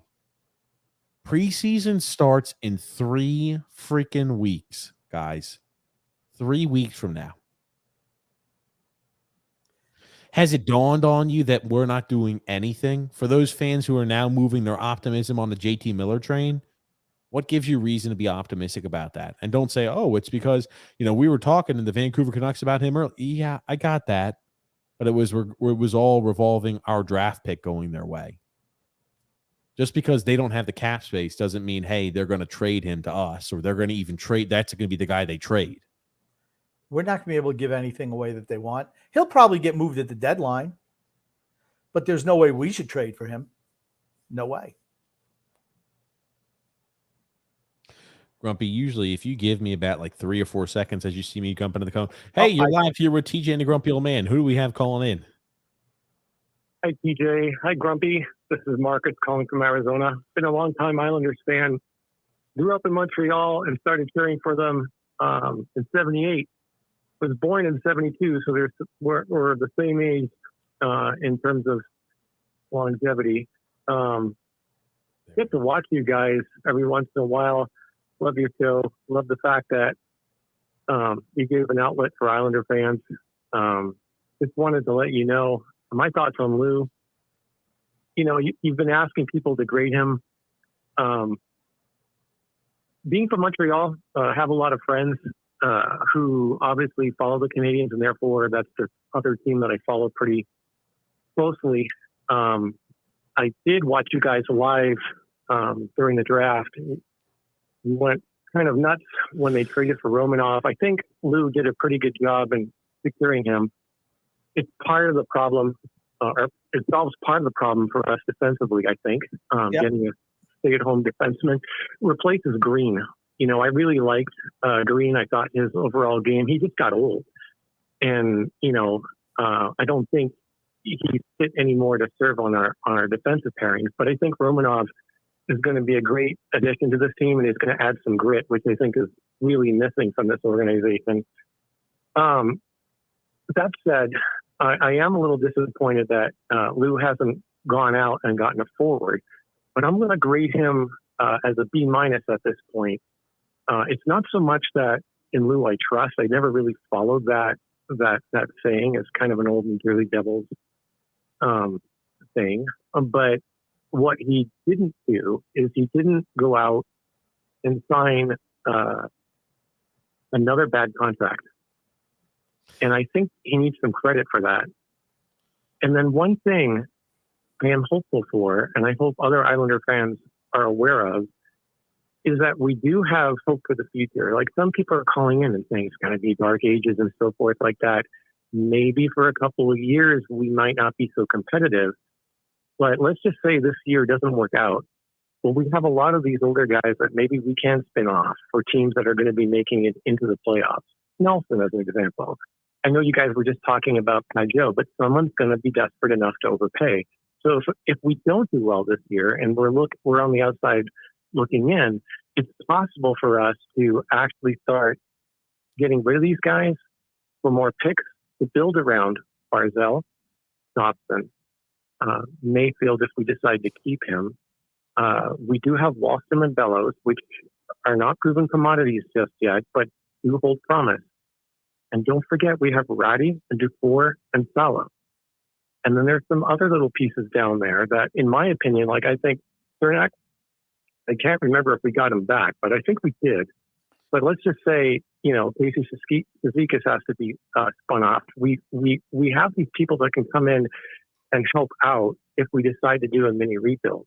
So I don't think everything's bad. I think that right now we just got to see how it goes, and we'll know if we're going to be a playoff team come Thanksgiving. It's an old saying in hockey that you will know around Halloween and Thanksgiving if you're a playoff team. And if things don't go well to start the season, then I think, one thing I agree with Grumpy on is start getting rid of these guys. If we start seeing the same issues, and Mr. Lambert can't get things turned around, then it's time to start looking to rebuild. That said, one question I wanted to ask you guys is, if Lou needs to go and we do decide to go in a new direction, who would be a good GM to replace him? I'm going to hang up and listen to you guys. Anyways, thanks a lot, and keep up the good work. Bye. Thanks so much for the call in, Marcus. I think it was Marcus. I'm sorry if let me just tell you something. A rational caller made some very salient points. I like him. The only thing that I didn't like was he said B- because we haven't tied ourselves to any bad long-term contracts. But he tried. He tried so freaking hard. If somebody would have taken, he was probably handing out bad contracts. He wanted Nazem Kadri in the worst freaking way. Indispensable. I know if he picked Nazem Kadri, we would have been tied to that contract. And I'm happy that he took that off the table. But I guess you could say he didn't tie anybody to it. He fucking wants to, though. But no, it's not. Go ahead, Grump. Let's say we would have traded for JT Miller. He would have tied him down to a long-term deal. We still might. There still is that as a possibility, albeit very low. But again, very good points brought up. There are youthful pieces, right? If you do not commit to doubling down, and you don't trade away picks this year at the trade deadline, let's say we're in a spot where we're not necessarily a playoff caliber team, where we're struggling still. The age and trying to play that system over an 82-game season, we finally come to the realization, bong, it's like the hammer on like one of those big gongs, grumpy old man, to where they say, oh, wait a second, last year wasn't a one-off. Right? They're going to be too late to the party. We've been singing it from the mountaintops. Last year's not a one-off. Maybe they'll finally will realize when it gets dawned upon them next year around October, around November. But if we don't double down, and we can get Matt Barzal to sign to a long-term contract, we can start a revamp. I seriously believe that. We just cannot let Madman Lou take it at the reins and say, I'm going to go ahead and trade and mortgage off more of the future for the current. That's the worst case scenario. And that's why, again, the wheels were coming off my viewpoint of the Islanders, thinking that we are going to sign Nazem Kadri. It seriously was. If we I thought you were going to talk about when Romanov was traded to the Islanders. I did. He mentioned that too. I was like, oh, that's why I kind of did that. Like, oh God, I don't want to hide here for a second. I did. I had an overreaction. But here's the thing. The reason for that reaction was I knew that was the only move we were going to make. And I said that night. And the other thing is I thought it was overpaying for a guy who's a defensive defenseman, the 13th overall pick. I've come around to it more and more and said, okay, he fits what we're looking to do. And I do agree with Grump, and I do agree with a lot of people who've said it. If he allows Noah Dobson to be more offensively creative and he's a perfect partner and he could be a top pairing guy, well, it's a 13th overall pick. What else can you ask for? And the only thing that I radically disagree with Marcus on was that Romanov's a replacement for Chara, not for Green, because he's going to be teamed up with Dobson. I mean, I already think we have a Green replacement in Robin Salo, and I think they're going to sign another veteran. I really do. Someone who can play with Mayfield as a left shot defenseman, and maybe Calvin DeHaan comes back. I know I've been mentioning him, but I think that's a good mix. I think we're set defensively and in net. We are.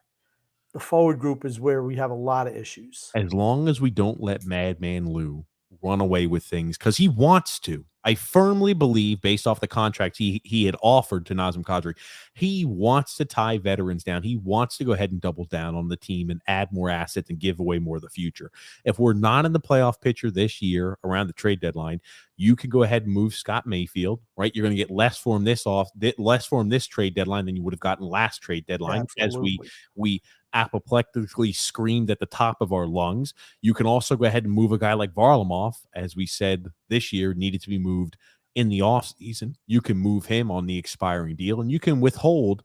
You could take 50% of the cap out of these guys, Mayfield on a very reasonable deal anyway. You can withhold 50% on that Varlamov contract, so you can go ahead and make it an easier push there for the team who's acquiring him. And you have guys that can be moved. The only thing I will say, it's going to be tough to move a guy like Jean-Gabriel Pageau. You said everybody needs a guy like that. They do. But if Jean-Gabriel Pageau doesn't have a fantastic year this year, I'm not sure what the value is going to be on him. He'll have 3 years left on his contract. He's coming off of an underwhelming season this year. We're really hoping he has a bounce back, right? If he does, that's when you have the ability to trade him. But if he struggles again this year, and it's like he's got a lot of tough and hard miles, I think that's a contract you might be saddled with. But Right. he had the question too, Grumpy. Don't forget to also mention, once you get done with your points, who to replace Lou Lamoriello. So like I said, for me, like I said, I agree with a lot of what Mark has said.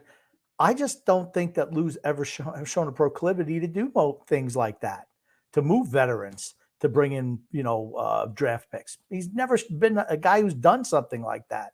So will the leopard change his spots at 80 years old? I don't know, but he's stubborn.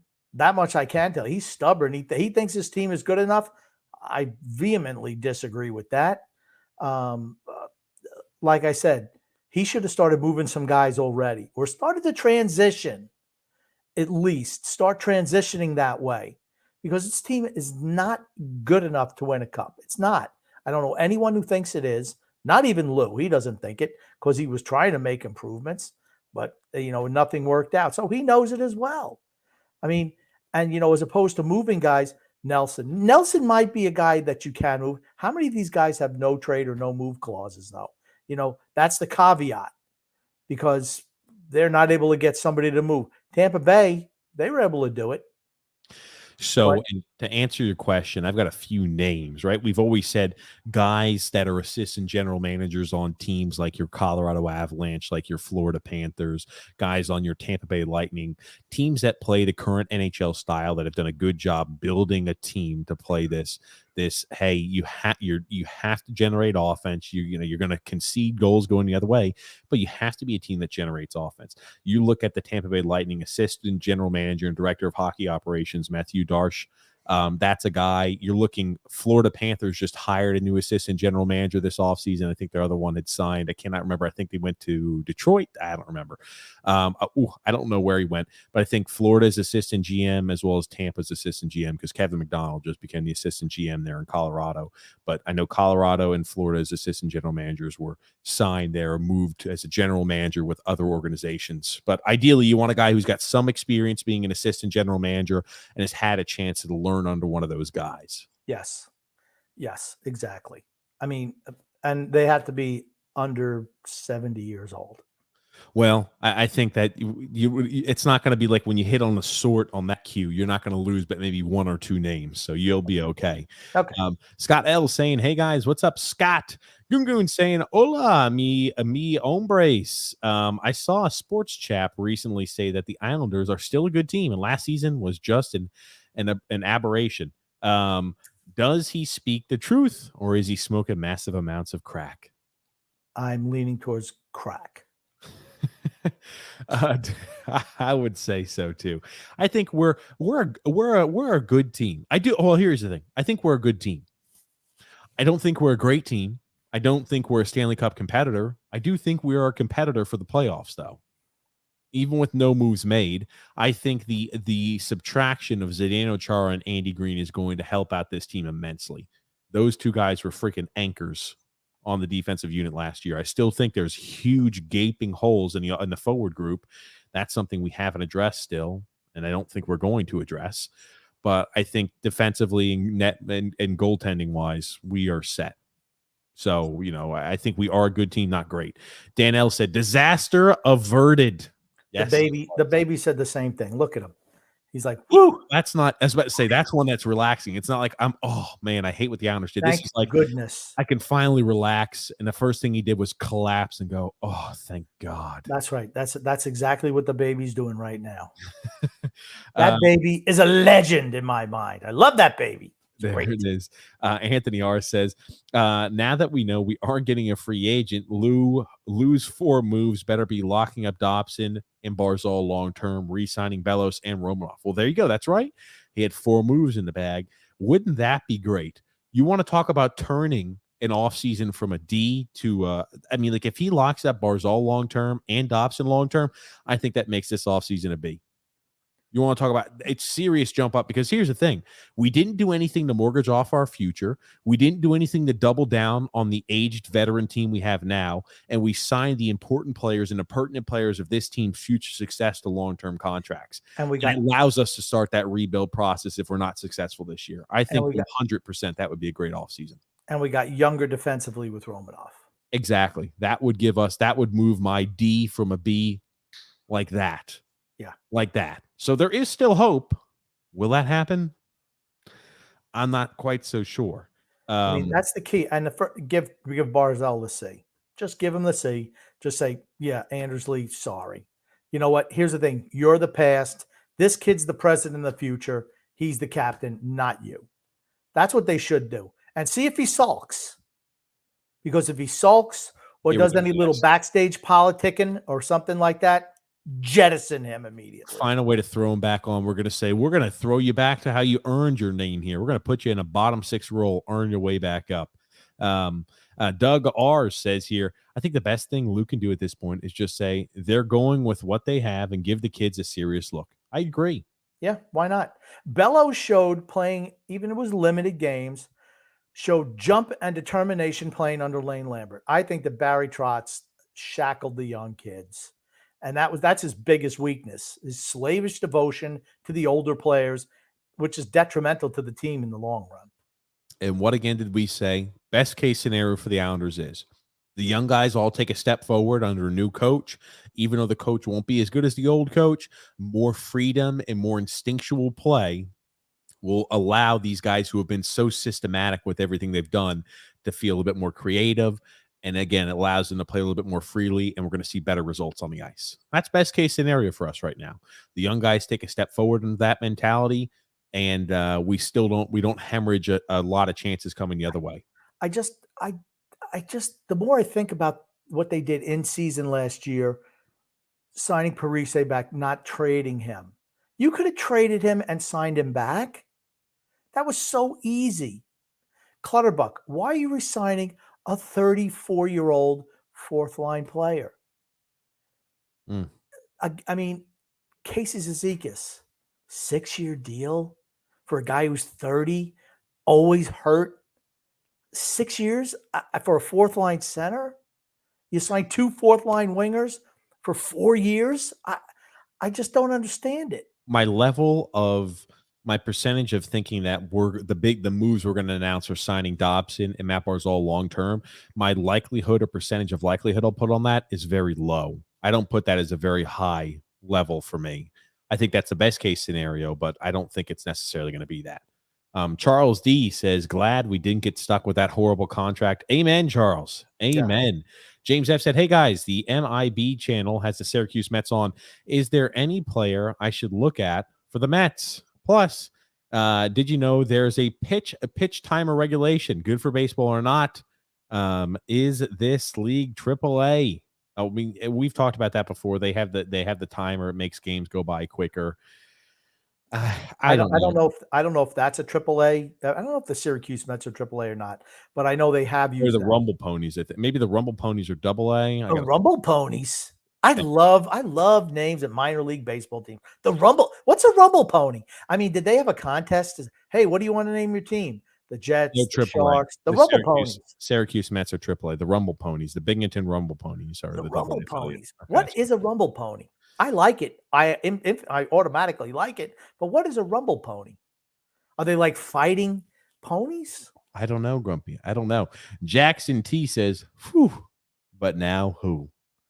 Hopefully Nobody. Nothing. I was about to say probably nobody, which The one thing would I be do the not best case scenario for us. the one thing I do not want to see at the deadline is if we're close to a playoff spot, just saying, hey, let's double down and go get some. Just stop. That's prolonged agony for me. It if just we're all it close. does is slow up the process because it's not going to be good enough to win a Stanley Cup. Paul W says JT Miller. Oh, Paul. I hope not. I hope not. He's a better fit than Nazem Kadri is. It would Definitely. fit into what this general manager does, likes the old veteran type of guys. Ooh, Grumpy. We're gonna have to wrap the show up soon here because I know you're yawning. Dude, I've been working all day long. No worries. Toby O'Connor says, "What's up, boys? Happy we didn't sign Nazem Kadri. You Everyone and me is. both. Oh, Except for Thalia. oh man, yeah, she's probably not happy. I think she was tied in with Kadri somehow. By the way, on our very scientific poll of do you trust in Lou, 20% say yes, 80% say no. 56 votes. So very scientific. That is the entire Islander fan base. We have it about 20% do not trust in him, 80% do not trust in him, 20% do. Thank you guys for participating on that poll. That's a landslide, isn't it?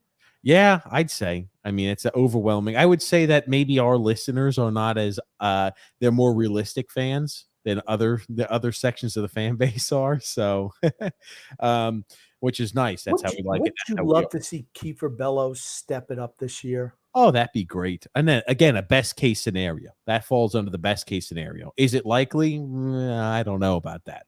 I just want to see the young guys given a legitimate shot to perform. I'm willing to go through some growing pains and give those guys a chance. If Lambert shows that there's more upside, and there is more upside to the younger players than the veterans, give them a shot. Just give them a shot. John Smith said the Islanders are so damn boring in the offseason. Absolutely. True. Nick D says, TJ Grumpy, how are you doing? Yeah, Canada's up 1-0 at the time period. Go, Canada, go. Thanks for Lou's mismanagement of the cap. We missed out on a 7-year misery and a headache. That's one way to look at it. So here's the thing. I don't think he wanted to go to the Islanders. Yep. Yeah. Brian Jennings says here, hey, boys, so happy Kadri hasn't signed with us. So my magic ball prediction of Lou doing nothing came true. Absolutely. No Kadri. Thank you, says Paul. Scott L says here, am I glad they didn't sign Kadri? Yes. But while other general managers make the cap work and they're able to move around money, why can't Sleeping Beauty Lou do that? What the heck is his plan? Because the game has passed him by. The game has just passed him by. And that's okay. Yeah. That's okay. At some point in time, it passes everyone by. It's like with players. You know how they always say at one point in time, every player gets told, you're at the end of the road. The game's passed you by. Every general manager is told the same thing too. Most general managers just leave and walk out when they kind of see that coming. Lou Lamoriello said, meh. Well, every coach, it's just the way it is. And the salary cap has always been a struggle for him, no matter where he's been. It's like I said, he's old school. Salary cap is new school. Yep. Goon says, why do the Mets have such trouble scoring a run with a man on third and less than 2 outs? I don't know. I could say something smart, but I'm not going to. Why don't you say, Grumpy? Oh, maybe they're just not clutch. Sticking with us, sun don't shine, Grump. Mike C says, Grumpy and Dumpy show. I guess I'm the Dumpy. Mike, thanks so much. I'm going to go, yes, you're Dumpy on that. Maybe he's calling me Grumpy and you're at the Dumpy. No. If he would have gone Grumpy/Dumpy, then it would have been me. But Grumpy and Dumpy, I'm Grumpy, you're Dumpy. It's a mistype, Grumpy. He meant to say TJ and the Dumpy show. That's all it was. Okay. The Shooters Puck Hockey says, I freaking hate Lou. The only damn team to not make a single signing. It's infuriating. I cannot wait to hear the we believe in this group bullshit. UBS will be empty. My dad isn't renewing his season tickets. There it is. They did make a signing. They signed one of their draft picks.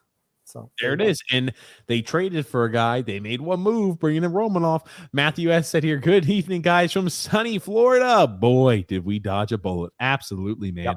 We dodged a bullet. So our prayers were answered on Thursday. Thank God. Doug R. said, for those, I didn't speak about this. So people who had inside information. They let me know about. So a few people confirmed this about 10 to 15 minutes before the news dropped. Grumpy, I remember calling you up and said, "Oh man, it's not going to happen." Again, I was a little skeptical at first. I'm like, Calgary though. Calgary wasn't rumored at all. I just still couldn't believe it. I was going to post about it, but I didn't. And like as I posted about it, Elliot Freeman had posted. I was like, "Oh well, never mind. Here it is. It's officially been announced." So we were very happy and elated that he went to Calgary and not to the See, you Islanders. weren't willing to go out on a limb with Here's the insider thing. information. It was information, but in the same token, I really didn't know because I told apparently Calgary. Kadri's one of Kadri's cousins or something like that accidentally made some sort of reference or announcement of it on Facebook, and that's kind of what leaked it the day before. Anyway, Doug R says here, for those who wanted Kadri, do not worry. In 5 years, Lou will trade the number 1 pick for him. Holy Beautiful. shit. Oh, Post of the night. Beautiful. John S says here, if you look out 3 to 4 years from now, we made out by not signing Nazem Kadri. Sorry, Yeah. I ruined your comment, John. Yes. My inability to read butchered your comment. I apologize. Yes. John's 100% correct. Anthony R said, "What's the call-in number?" It's in the top left portion of the screen. That's the call-in number. Frank K said, "So glad we didn't get Kadri, but in the same token, what happened to UBS being a top free agent attraction? Concerning, if you ask me." Right? That's something I wanted to mention. I forgot to. You had mentioned this, Grumpy. We cannot sign free agents. We've heard every excuse under the book. We played in a bad stadium. Oh, it's this, it's that. And now people are trying to say it's the state tax. That's why we can't sign anybody here to Long Island. They're always making excuses for why things don't happen. You know what they say about excuses, right? But they're like buttholes. Everyone has one. The Islanders have more than one. There's always a reason why the Islanders aren't able to do something. You want to know what it is? People don't want to play for the Islanders. That's the reason. The building. They don't care about the building. They care about the Benjamins.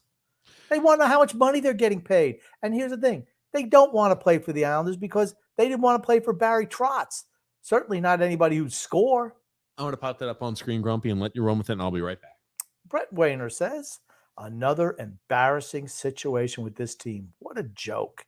How do you announce a coach who doesn't have a contract, particularly from a team that signs people and doesn't announce it? So now you're announcing guys who aren't signed. Why don't they just, hey, we signed Gretzky, Bobby Orr, and the ghost of Gordie Howe. Doesn't matter. We don't have him under contract. Might as well announce it as a team. Yeah, that Dobson guy. Yeah, we signed him. We're not going to say that. Okay, people keep forgetting. Now the new narrative is, well, Lamoriello is holding up the league because, he's the one who's, having this contract and this one and all these moves. Everyone's waiting for Lou to make a move. Sorry, Lou's not making a move.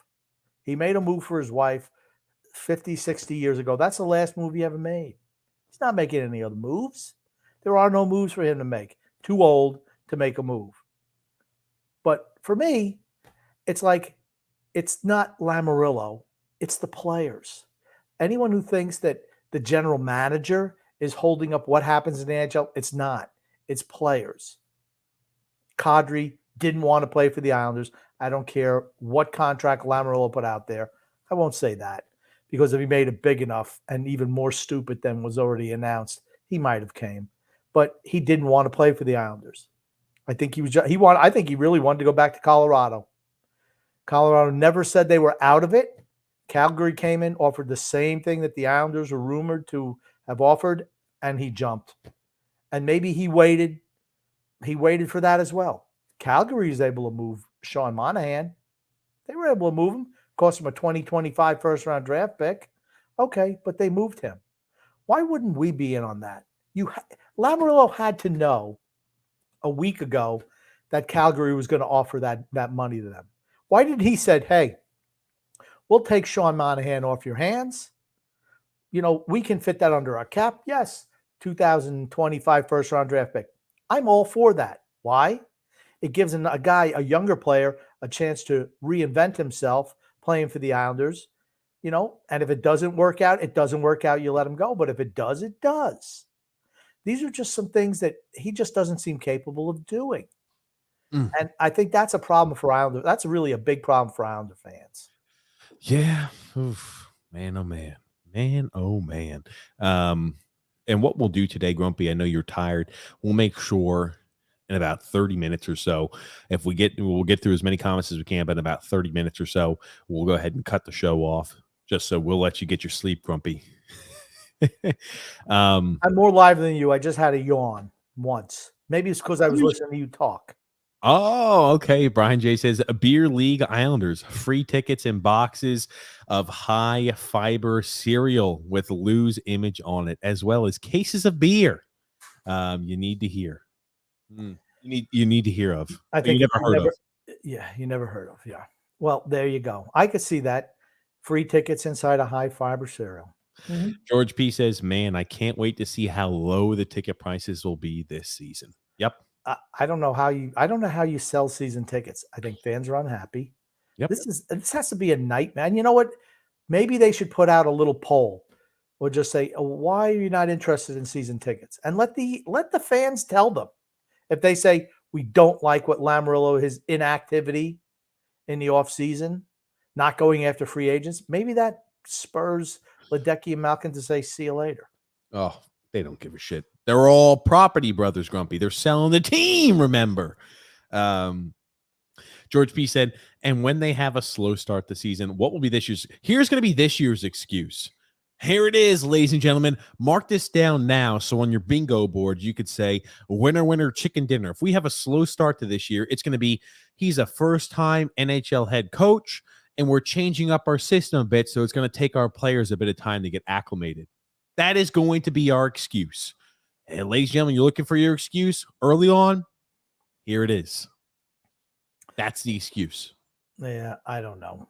I'm sure they'll come up with one, though. That's probably what they're working on. You got a new head coach. That is it. It took me 3 seconds in order to come up with that one. That's what it's going to be. John S. said, rumor has it the Calgary deal was set in stone a week ago. Kadri was waiting so long because he was hoping that the Avalanche would make an offer. Well, there it is. There you go. That makes sense to me. Grumpy, looks like you'll have the pleasure of watching Bailey playing the 1000th game now for the New York Islanders. He'd be the first guy I'd bench for a younger player and just say, you know what? You're a healthy scratch every night. Prove me wrong. John. At game 999, you're just going to let him sit there the entire time? I wouldn't even want to give him a chance. Injuries might give him a couple of games. Mark A says the Islanders will end up inviting Sonny Milano to camp. Ugh, yeah. Yeah, all right. It wouldn't shock me if we have him signed. That's a deal that wouldn't shock me at all. I mean, is he a first line winger? No, he's a middle six guy. Well, where our team's full of them. Our team is rife with third line wingers and centers. I mean, it doesn't move the needle. You know what? Right. If he comes in, he skates, tries hard. Yeah, okay. It's a value sign, but it's not what we need to put us over the edge. But we need to get rid of some of the other guys on. You're gonna need to start long-term injuring some of these veterans. Just LTR them. That's what I would do. LTIR them, yeah. Tony Cheese says, yeah, maybe if Lou offered him a no trade clause, he would have come to the Islanders. Yeah, that's probably it. Trust me, that was the selling point. He'll have an entire 7 years of a no trade clause. Cameron with the Cam says here, we need to take Lou to the nearest retirement home and lock him there for the rest of the time. Wow. Mm-hmm. Yeah, exactly. Don't let him out. Don't let him have control of the team. Andre M says Lou's antics have gotten old, sickening, and tiring. He needs to be fired immediately. He now is a major liability to the franchise. I'm not going to say he's a major liability, but he's not the asset that he was when he was with the Devils. That's all I'll say. I'm not even going Toronto. I'm saying Devils. John S. said, call me crazy. Barry Trotz for general manager. I will call you crazy, John. That sounds like a recipe for disaster. Crazy John. No. I can't. We've seen what he likes to do with on the ice personnel. We thought Lou was bad with the ancient players he brought in. Barry will be even worse. John Smith says here, I can't believe Lou still has free reign. He needs a handler at this stage. He does need a handler. Pac-Man says, so happy and relieved that he went to Calgary, talking about Nazem Kadri. Did you see the poll about Kadri? 72% of fans were happy we didn't get him. I heard it was 74% of fans. Or 74%. I can't read. That's the issue. Didn't that If used you to be put up your a number poll- when you played football was 74? That was my number when I played football. My Yes. You figured at least know what that number looked like. I think Lou is a senile old man, says Cameron with the can. Absolutely. Brian J says Dennis Potvin, if he would take the job. Yeah, Oh, that's not happening. I don't think Dennis Potvin has any interest in being a GM. Cameron with the I can. want a young guy. Give Lewis prune juice and tell him to retire. Yeah. Dan Asham says, go Canada, go. Canada going to win the gold tonight versus Finland. Jackman said, yeah, you're crazy. George P said, Potvin is too old as well. Frank K says here, time for a younger general manager who knows today's NHL. Lou should have been gone already. Malkin's showing me he doesn't give a shit since he got his UBS payday. I want to say the last few podcasts, Frank has been spot on a number of things.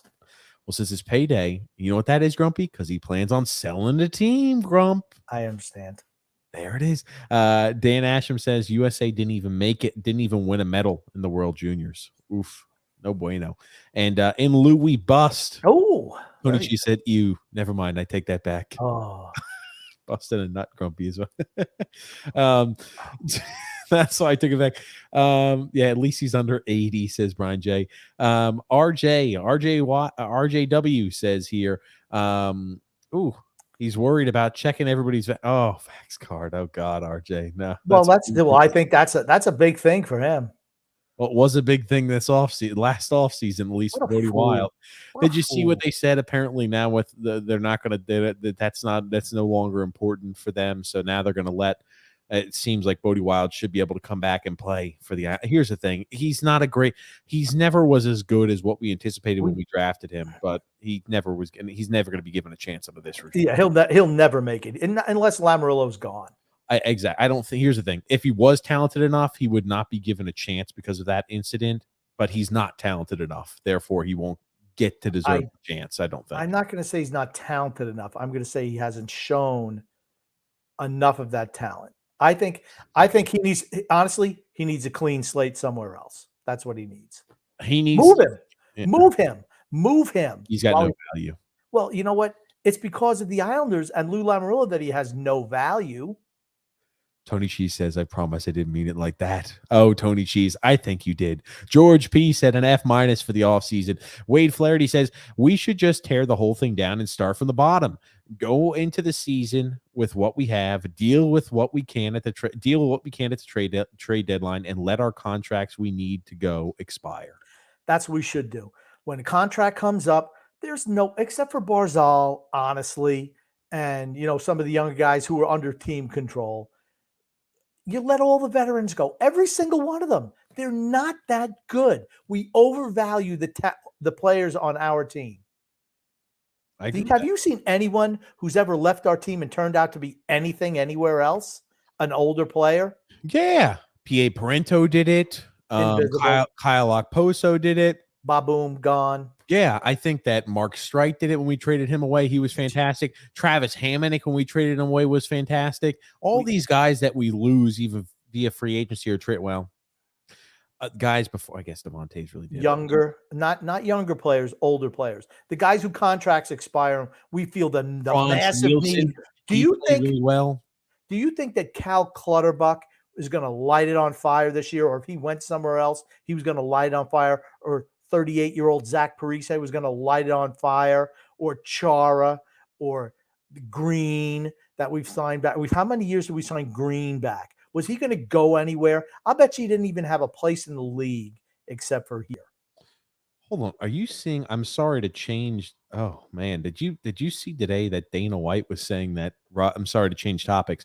That Rob Gronkowski and Tom Brady to the Raiders is almost a done deal or something like that. Wow. Dana White, the UFC guy, so no idea. Maybe he was doing a line of coke. So at least that's what the Paul brothers. Wow. Said. Well, here's the thing. I don't think he wants to play. I don't think Tom Brady wanted to play for Tampa. Period. Gronkowski's a free agent. He's not under contract. We're going to be talking about that heavily, I'm sure, tomorrow. George P says, wait, the great Josh Bailey is smelling the end of his contract. That's when he decides to show up. There's no way I would. I like I said, injure him, get him injured, run somebody over in the parking lot with a bus, whatever you got to do. Not kill him. Bus backs into somebody. Is that what you're saying? Boop, boop, boop. Lee, Bailey, Palmieri. How many goals did Palmieri have last year? 15 on the year. I don't know. Sucks. He sucks. F minus. Oh no, Grumpy. No. Yeah, all hell broke loose. Yeah, here it is. Yep. Yeah. Dana White just said that literally like 20 minutes ago. Wow. Said that Dana White says he had a deal put together to bring Tom Brady and Rob Gronkowski to the Raiders, but I guess it didn't work out. Dana White was knowledgeable of a deal. Anyway, but it didn't work out. So in other words, it's not happening. I don't know. Frank K, I literally just saw it, and I'm not going to read it. We're doing our Islander show right now, but I literally saw that. I was like, holy crap, Brady of the Raiders, what? Frank K says here, Islanders offseason grade is a Z for a no-show. Brian J says here, we need an empty arena. I mean empty. Then Lou will be gone. Money talks. True. Absolutely. George P said, can we sign Josh Bailey to sign him to a 20-year or 20 million seven? Can we sign him 20 million a year for 7 years with a full no trade clause? Talking about Josh Bailey. There it is. Alex H says here, I'll be headed to the Lou Must Go. He'll be leading the Lou Must Go chance. Yeah, I can't read, Grumpy. I'm going to let you read a few. My God, my literacy is up. George Pace says, what will the excuses be this year? They'll have one. We just don't know it yet. New head coach will be mine. I'll put money on that. Scott Levy says, according to Elliot Friedman, he said the Islanders couldn't move out the money in order to sign Kadri. Well, then what does it tell you about Lamoriello as a GM? He couldn't move anyone off of his team to bring in, his guy, Nazem Kadri. So I guess no one in the league thinks much because he has no problem moving draft picks. None at all. Andre says, guys, Monahan is a center only. Where is he playing? I don't care. I'm willing to take a flyer on a young guy like that. I'm willing to move out a J.G. Pageau. I'm willing to move out of Brock Nelson. I'm willing to move anyone off of the forward group. J.G. Pageau has value. You could open up that spot for Monahan on a 1-year deal. If he works out, fantastic. If he doesn't, you don't sign him back. And anyway, at that time period, you're looking to retool, revamp. You get rid of that hideous Jean-Gabriel Pageau contract, what will be a hideous contract in Jean-Gabriel Pageau, and you probably get capital back from him too. I'm a big Pageau fan, as people know, but he was really bad last year. It seemed like he just had no jump. I don't know if he was still injured, but it is what it is at this point. Move him out. Grumpy, we've got our last caller for tonight. Hey, you're live here with TJ and the Grumpy Old Man. Who do we have calling in? Hello, TJ. Hello there, Grump. It's Andrew Gross with Newsday. Andrew Gross, a good friend of the podcast. How are you doing, Andrew Gross? We have been asking all callers a few questions, and I know that you are very, very particular in everything you say. You always state with such tenacity, and you're always so accurate with what you state. Andrew Gross, we wanted to know, what do you think? What would you give this Islanders grade of an offseason? And are you a believer of in Lou we trust or no? Well, here's the thing, TJ and Grump. First of all, how are you doing today, Grump? Are you doing all right over there, Sir Grumpy? I'm surviving. Thank you for asking. Andrew. Yeah, I'd probably give them, a B plus, and I'll tell you why. That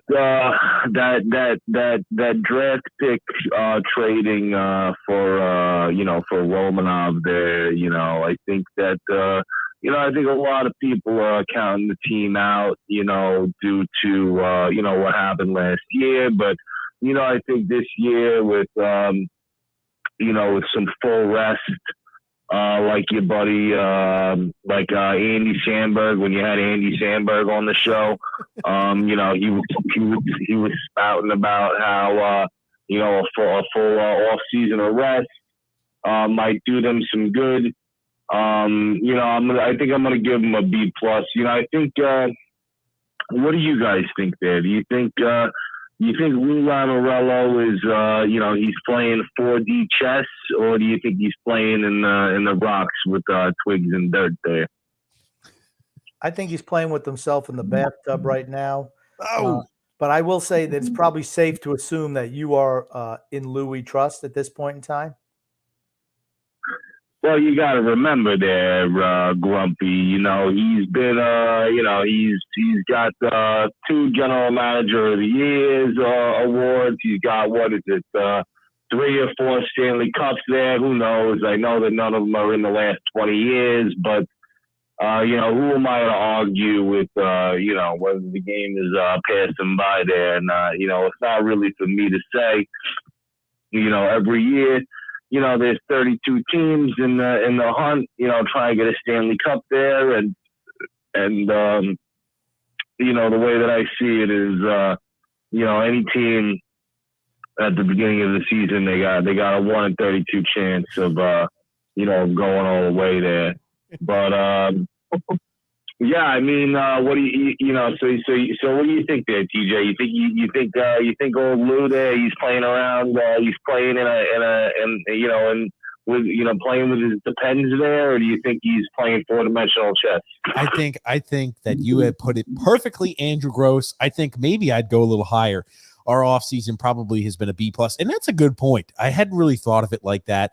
The 3 Stanley Cups and the 2 General Manager of the Year awards. I think you have convinced me, Andrew Gross. I am now in a Lou we trust, because just like the articles you write sometimes, it was so compelling. You have brought me over to your side, Andrew. I am in the Lou we trust crowd. I completely haven't committed. TJ, that's what I thank you so much for that, and that's what it's really all about. Is good writing, good journalism. Trying to maybe sway the some of these fans. They're like the Hugh in Switzerland. They're like the human fence rider. They can't pick a side there. So hopefully an Andrew Gross article is we can switch them around a little bit, but. Grumpy, do you think that we need to start buying some depends for our general manager there, for Lou there? I don't need them yet. I'm going to bet he probably already wears them. But I like how Andrew says that he realizes that as a journalist, it's not his job to report the news. It's to sway opinion. You fit right in with the writers that all the journalists in the world today. Instead of just reporting with the Islanders media cartel, Grumpy, he was so convincing. Try to sway them to think one thing or another, almost like it's an opinion. I'm actually the president of the Isles media cartel. The truth comes out. We have meetings every Tuesday night, and I'm the ringleader of it. Hey. One thing I have to ask is, I know Grumpy is the enemy of the media cartel. I need to know, what is the inside scoop to try to take Grump down? I know that you always try to do it. I know other people have tried in the past. What are you trying to do to take down Grumpy? That's the real question. Basically, what we're trying to do here is, other podcasts that share. More of a looking at everything through orange and blue, sunglasses. Basically what we do is we make a bunch of fake YouTube and Facebook accounts, and and we like all the other podcasts for the algorithms. They don't show you guys. You got to dig really deep to try to get to the Islanders Never Say Die there, because. We got all these other fake accounts liking and subscribing, all the other garbage, podcasts and outlets there. So we're trying to bury you guys that way. I mean, has it worked so far? I mean, I guess kind of. I mean, you guys aren't the most popular show around, but it's a work in progress. But let me ask you a question, Grump and TJ. Just what do you think is the main reason? If you could try to boil it down, that old Nazem Kadri decided not to sign with the Islanders, and he decided to go with Calgary when the deal was reportedly the same deal on the table there. What do you think the main reason was a guy like Kadri wants to sign with Calgary as opposed to New York? Well, thank you. Number one, Andrew Gross, we're going to answer that. Thank you so much for the call. You have swayed my opinion. And I think if I put up that poll of In Lou We Trust, I think that it would flip. I think 80% now believe that In Lou We Trust, maybe 20% don't. Maybe it's even better odds now in Lou's favor. Thank you so much for the call in there, Andrew Gross. We really do appreciate that, Andrew Gross of Newsday. And Grumpy, I'll answer his question. It's probably because his girlfriend isn't a nurse on Long Island. That's probably why he didn't sign there. Oh, yeah. And his wife didn't take a job up there in Toronto and for a job in Toronto in the hospital. Yeah. Here's the issue, as we've discussed before. We have to get all of these players. We have to start showcasing the women of Long Island even more than we have in the past. We need to start in situations, and this is Operation Lou, get players, get free agents to Long Island. We have to go ahead and surround them every time these famous hockey players are out there, very, very important hockey players to an organization. Every time they're going out to the bar, to the club, we have to surround them with Long Island ladies. We'll have to fly them out to wherever they currently are. We'll have to get them to fall in love with a Long Island girl to move back to Long Island, Grumpy. Yeah. That's what this all is about. Okay. I'm cool with that. That's the only way we're going to be able to do that. Thomas B says here, the Islanders dodged a bullet, unable to free up the cap space. The mistakes Lou made in the last 3 years got us into a situation where the guys you want to trade have no move contracts. Now is incumbent to the forward group now it's incumbent in the forward group to improve internally. It still may work out. Hopefully it does. Yeah. I'm just not. I'm not. I don't feel that confident. I hope it does, but I don't think I'm that confident at it. That's correct. That's the best case scenario for us, Thomas, and I think that's what has to happen. Will it happen is a different story. Doug R says Montreal has 5 first-round picks in the next 3 years and has 11 total picks next year in a deep draft. And they were in the Stanley Cup Finals 2 years ago. They got further than we did. So let me ask you a question. Was last year just an aberration for Montreal? So should they be, are they a playoff team? Because if they are, we're in real trouble. Yeah, I think they're a playoff caliber team. I know that Carey Price is going to be out again. Doesn't matter. They can do it. They can do it. CJ says, fire Lou. Andre M says here, Rupp is a Lou ass kisser. For certain he is. CJ says, I want us to get Timo Meier. But knowing Lou, he'll get a player that can't do shit. Paul says here, evening boys, sorry I can't call him tonight. I got COVID. We need to start a GoFundMe campaign to get Lou a nice new retirement home in Columbus, Ohio. I heard good things about it from Johnny Hockey, Johnny Goudreau. Oh, man. By the way, I called it. I knew Kadri wouldn't sign here, says Paul. Yep, that's right. I do remember him saying that. James F says, if Lou gets fired, who's going to take over? No one. Young general manager. Yes, we got it. George P says 0.0. Mr. Blutarski. 0.0. Frank says, hey, TJ and Grumpster. Hello, all. Happy weekend, all. What's up, Frank? How are you? Frank K says here, Malkin is the number goat out here. He's allowing Lou to destroy the team for years to come. Jeff S says here, by not signing an unrestricted free agent, it means that no teams in the NHL wanted Bailey. No, not even with a sweetener. You could have tried to move somebody else. Drew L said, I guess Grumpy is not going to kick Lou upstairs and train the Lou upstairs train anymore. Dude was cashed in Toronto as well. Why do you think Toronto fired him? Or they moved him upstairs and said, you're not touching anything. You're going to be the head of hockey operations. And just. We talked about that when Drew called. We touched on that. John A says here, that's been a given since both expansion drafts in which he was passed up on. Talking about Josh Bailey. Gungun says, Grumpy, who was the more authentic punk singer? Jonathan Rotten or Joseph Strummer?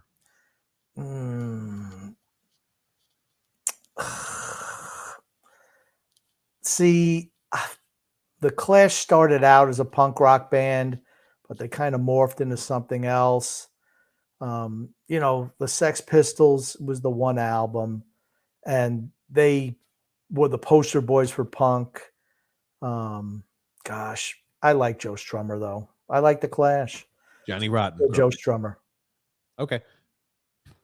Brandon H says here, anybody remember when Kadri said he was basically as good as John Tavares? Oh, wow.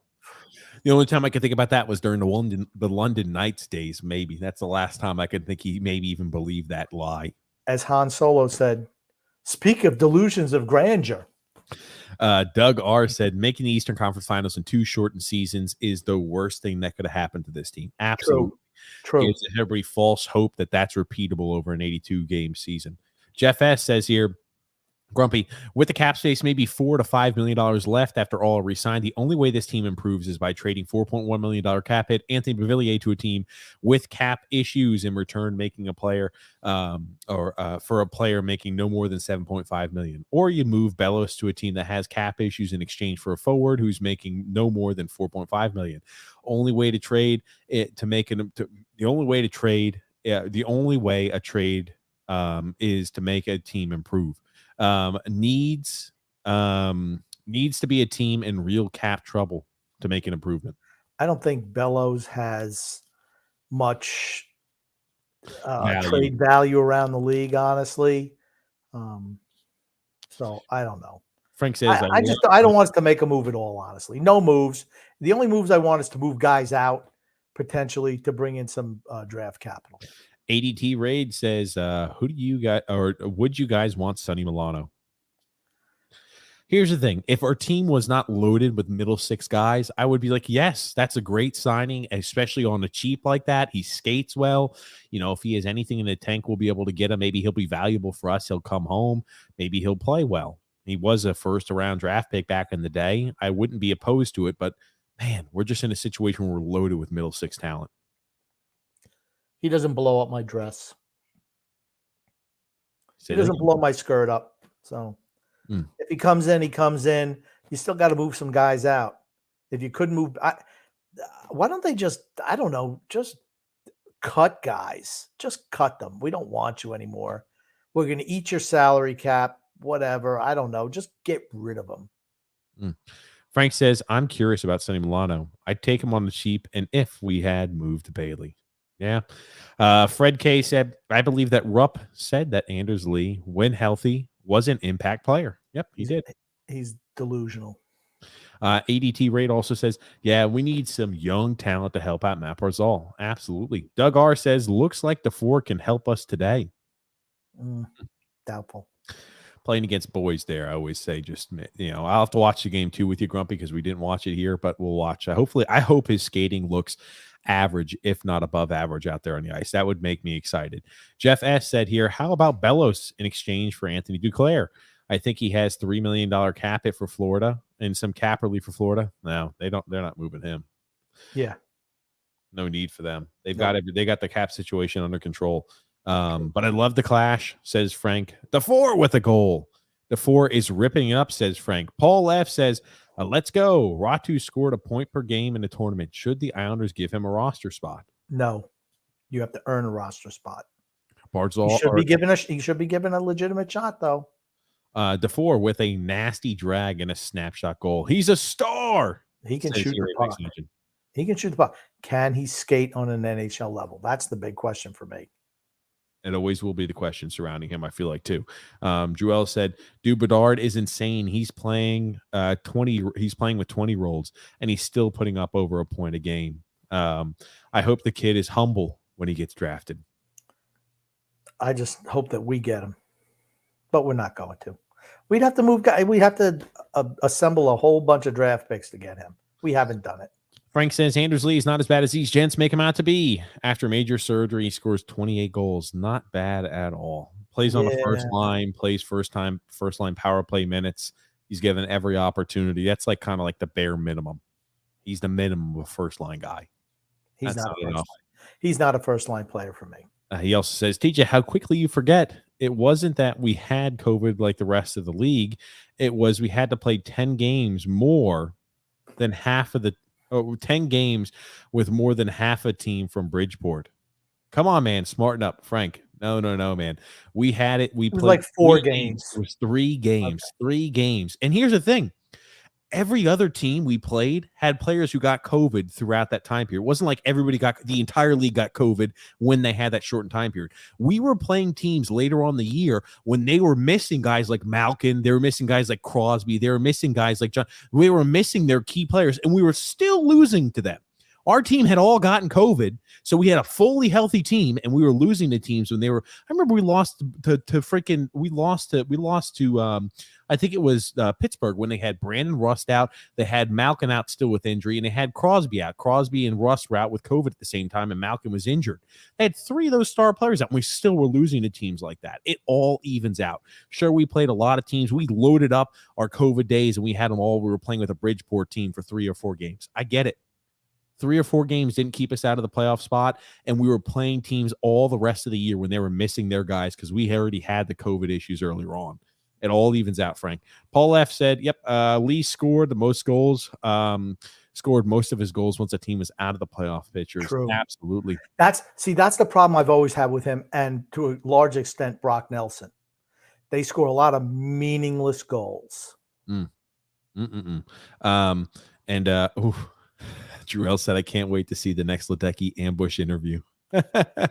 Bob Son of Stan says, Teacher Grumpy Old Man, good evening to you guys. Good evening, Bob. Yeah, very disappointing offseason, but only 3 weeks of training camp. No matter what, I just love hockey. Absolutely. That is the positive. Hockey is right around the corner. It certainly is. Oh, hold on. Joseph said he sent me something on Twitter. Give me a sec here. It's funny as hell. I'll pull that up here. Don't forget, he brought back Leo Komarov too, Grumpy. I'm going to try to pull up this on Twitter. Boy, that was a great move. Bringing back 33-year-old Leo Komarov, signing him with a no-trade clause, no less, for a guy who's a fourth-line player. Couldn't hack it anymore in Toronto. He was good in his day as a third-liner. Absolutely, Leo Komarov was when he was with Toronto. Absolutely. When he came here, he had nothing. And it was even worse. Trotz wouldn't play a young player, but he put this guy on the first line. And they were trying to sell how, he is a first liner. See how much better the line plays defensively when Leo Komarov's on it? I hate to tell you, Barry and Lou, the first line's job is to score goals, not to be a defensive line. Just not what it is. I just wonder if Barzal signs back. Hold on a second. Oh, man, this ought to be good. It's a freaking, oh, goodness, this ought to be good. Give me a second, Joseph. Let's pull that up here. Okay. Oh, boy. Apparently, it's a not safe for work. So if you got kids around, make sure that you lower the volume.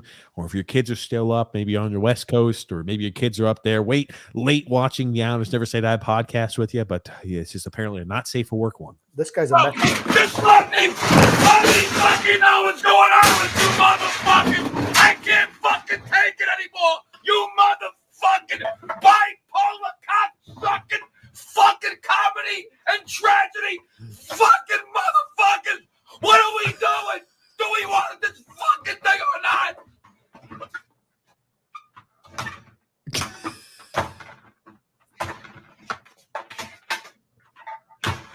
It looks like Tommy Baffy. Is that Tommy Baffy? Oh, get the hell out of here, Grumpy. You can't say because he's bald and he's a Yankee fan? No, come on, Grumpy. I just said it looks like Tommy Baffy. That's all I said. That's what it's like being an Islander fan right now and a Yankees fan. I assume he's living by himself, but oh man, Grumpy. I understand for a Yankees fan how that is. Definitely not safe for work, for certain. Let's see here. Trying to get to a few comments here. Grumpy, I'll let you post it up. I gotta go to the bathroom again. Rob, that's Rob with an exclamation point, says, drop my seasons that I've had, I guess season tickets that he's had since 1996. If I choose to go, I'll cherry pick individual games on StubHub when they fall to $20. Well, here's the thing, Rob, you can get them maybe for even less than that, maybe 10 or 8 or 6. It's going to be real easy to get Islander tickets. Like I said, the worst thing about the Islanders, if you're not winning, is that you're boring. And I just don't see how we've done anything to make us less boring next off season. I mean, for me, I'm looking for some growth from the younger players. That's what I'm looking for. So, I mean, just kind of focus on that. But if you pass up your season tickets, maybe do they ask you? I mean, I'm sure that the season ticket people call you and say, "Hey, want to be a season ticket holder again? Why are you not doing it?" Did they ask you that question? Because they should. I should just tell them the real reason. Because TJ and the grumpy old man from the Islanders Never Say Die podcast told you that you should cancel season tickets because they're smarter than you are. So maybe that's the way you should go. I don't know. Rob, I don't know. But that's what I'm hoping. I love the picture of old Clint Eastwood there, who is 92 years old right now and still alive and kicking. I don't know if he's making any more movies, but always loved him in Dirty Harry and, a whole raft of movies. Really, really a fantastic actor and director. And look who's back. It's our friend TJ. What's that, Grump? Nothing. I just talked about Rob about the Clint Eastwood picture that he had up. Oh, man. And how the TJ and grumpy old man, like if the season ticket holders, the people who are trying to sell them season tickets, if they ask, why don't you want to get season ticket holders, say because we told you not to. From TJ and the grumpy old man and the Islanders Never Say Die podcast. If they don't want to renew. Yeah. Oh, good gracious here. Because we're smarter than they are. Oh, is that what it is there for them? I'll pop that up on screen just because I know we're trying to get to a few more comments before we kind of go ahead and get here. Just remember, tomorrow we go live on TJ and the Grumpy Old Man. That is a general sports podcast. We talk everything sports. So we're going to talk NHL. We're going to talk NFL. We're going to call it college sport. Right? NFL's right around the corner. So is college sports, college football right around the corner. We're going to be talking about that.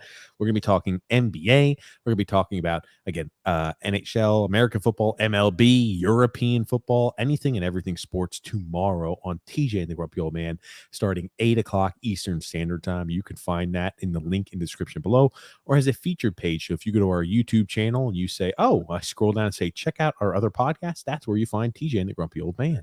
You know what? I always, whenever I see that little logo, TJ and the Grumpy Old Man, besides the fact that my name is really, really small and you can barely read it, those little guys, like the little sports, they almost look like, I always think they're little dinosaurs running across. No. I know they're not. I'm just saying, I always think that. Oh, man. Rob said, Lou is that rotten vegetable hidden in the back of the crisper that makes the whole refrigerator stink. I bet she's got that really old person smell. I hope not. Brian J says trade Brock Nelson. Oh. I mean, if somebody offered you a first and a second round pick for Brock Nelson, would you do it? But depending on what happens, yeah. Okay. Yeah. I mean, if he has value, you move guys who have value. Like our defense and goaltending is good. You just need to revamp the forward group. Frank said, listen, no more trading first round draft picks for the immediate future. Amen Absolutely. to that. And Tony Cheese says, lemon party Lou, laughing and crying. Oh, man. Oh, Paul is saying, I could skate better than Char, and I've never learned to skate. Oh, good gracious. See? Oh, good gracious. Who's going to the Islanders game to chant, fire Lou with me, says Brian J. Oh, Rob says, my dead grandmother skated better than Chara. Oh, God. No, she, at this point in time, skates better than Chara. Oh, I'm sorry. She skates better than Chara. My mistake. Frank said here, Islanders scouting department hasn't been all-star quality, to say the least. Hey, Ledecky, more money to the scouting department. Smarten up. I think they're almost the same group of guys that have been there since the Garth Snow era. I mean, would you not want to change that up? I just, for me, and that's why you need some fresh blood in the organization. This blood is like old and tired. Fresh blood. It's like when you get bitten by a rattlesnake and it starts to coagulate and it starts to freeze up, and the snake venom's starting to get in. The toxins are starting to get in and all your blood starts to congeal. Ugh. The Wicked 50 Cal said, I would have rather Vladimir Grodin over Isaiah George, but It's still an okay draft. I wasn't a fan of the drafting of overagers. Yeah, Vladimir Grandin was he was a guy I thought he was very, very talented. He is an all offensive defenseman. I'm not a big fan of drafting overagers either. But anybody you're looking at in the 5th, 6th, 7th rounds, what are you really expecting from them? I look for guys who have something that really stands out. Like, man, he's got an elite shot, or he can skate like the wind, or he has elite hockey sense, stuff like that. Something you could work with and maybe catch lightning in a bottle. Mhm. That's what I look for in later rounds. Hey, grumpy old man, I just traded Matt Barzal for a 5th rounder. Call it a hockey trade. I'm Lou. I'm sorry. He said, hey, grumpy old man, I'm Lou. I just traded Matt Barzal for a 5th rounder. Call it a hockey trade. Okay. Wiki Cow said, by the way, sorry for not having a customary greeting. I joined as you guys were talking about the draft, and that is a topic I'm passionate about. No worries, Wicked 50 Cow. Hope you're doing well. Leadership is a problem in every facet of this organization, from Lou to Anders Lee. Also, by the way, grumpy old man, opinion on Good Morning Vietnam is the best Robin Williams film. What's your favorite Robin Williams movie? Go ahead, TJ. I'll let you tackle that one. I like the one where it's like they're in the Dead Poet Society. I like the Dead Poet Society. I like Dead Poet Society. I like Good Will Hunting. That's another good one too. To me, Robin Williams was always better in roles where he didn't play the manic guy that he normally was. I loved The Birdcage. Really enjoyed that comedy. Gene Hackman, Nathan Lane, where he and Nathan Lane were, partners, and really, really funny. I suggest everyone watch that. He was really good at it because Nathan Lane played the over-the-top guy, and he played kind of the straight man for that. Brian J said, big overpayment for Romanov. Rob is saying, excellent points, Drew. Frank says, TJ, you and everybody else needs to get over the lack of moves. We got a great defense. We got a great defenseman, and we re-signed back Dobson, Romanov, and to sign Barzal and Sorokin and Bellows. How could you sign anybody? Okay, Frank, let me explain this to you. I agree with you that signing the young players is the way to go. The reason why you don't have the money to sign all these guys right away is because you've mismanaged the cap for years and years and years by locking up older veterans to long-term deals. Everything that Lou Lamoriello has done where the salary cap is affected is of his own doing. All of it. Everything. There is nothing on the salary cap that was not Lou Lamoriello had his grubby little fingers all over it. That's the problem.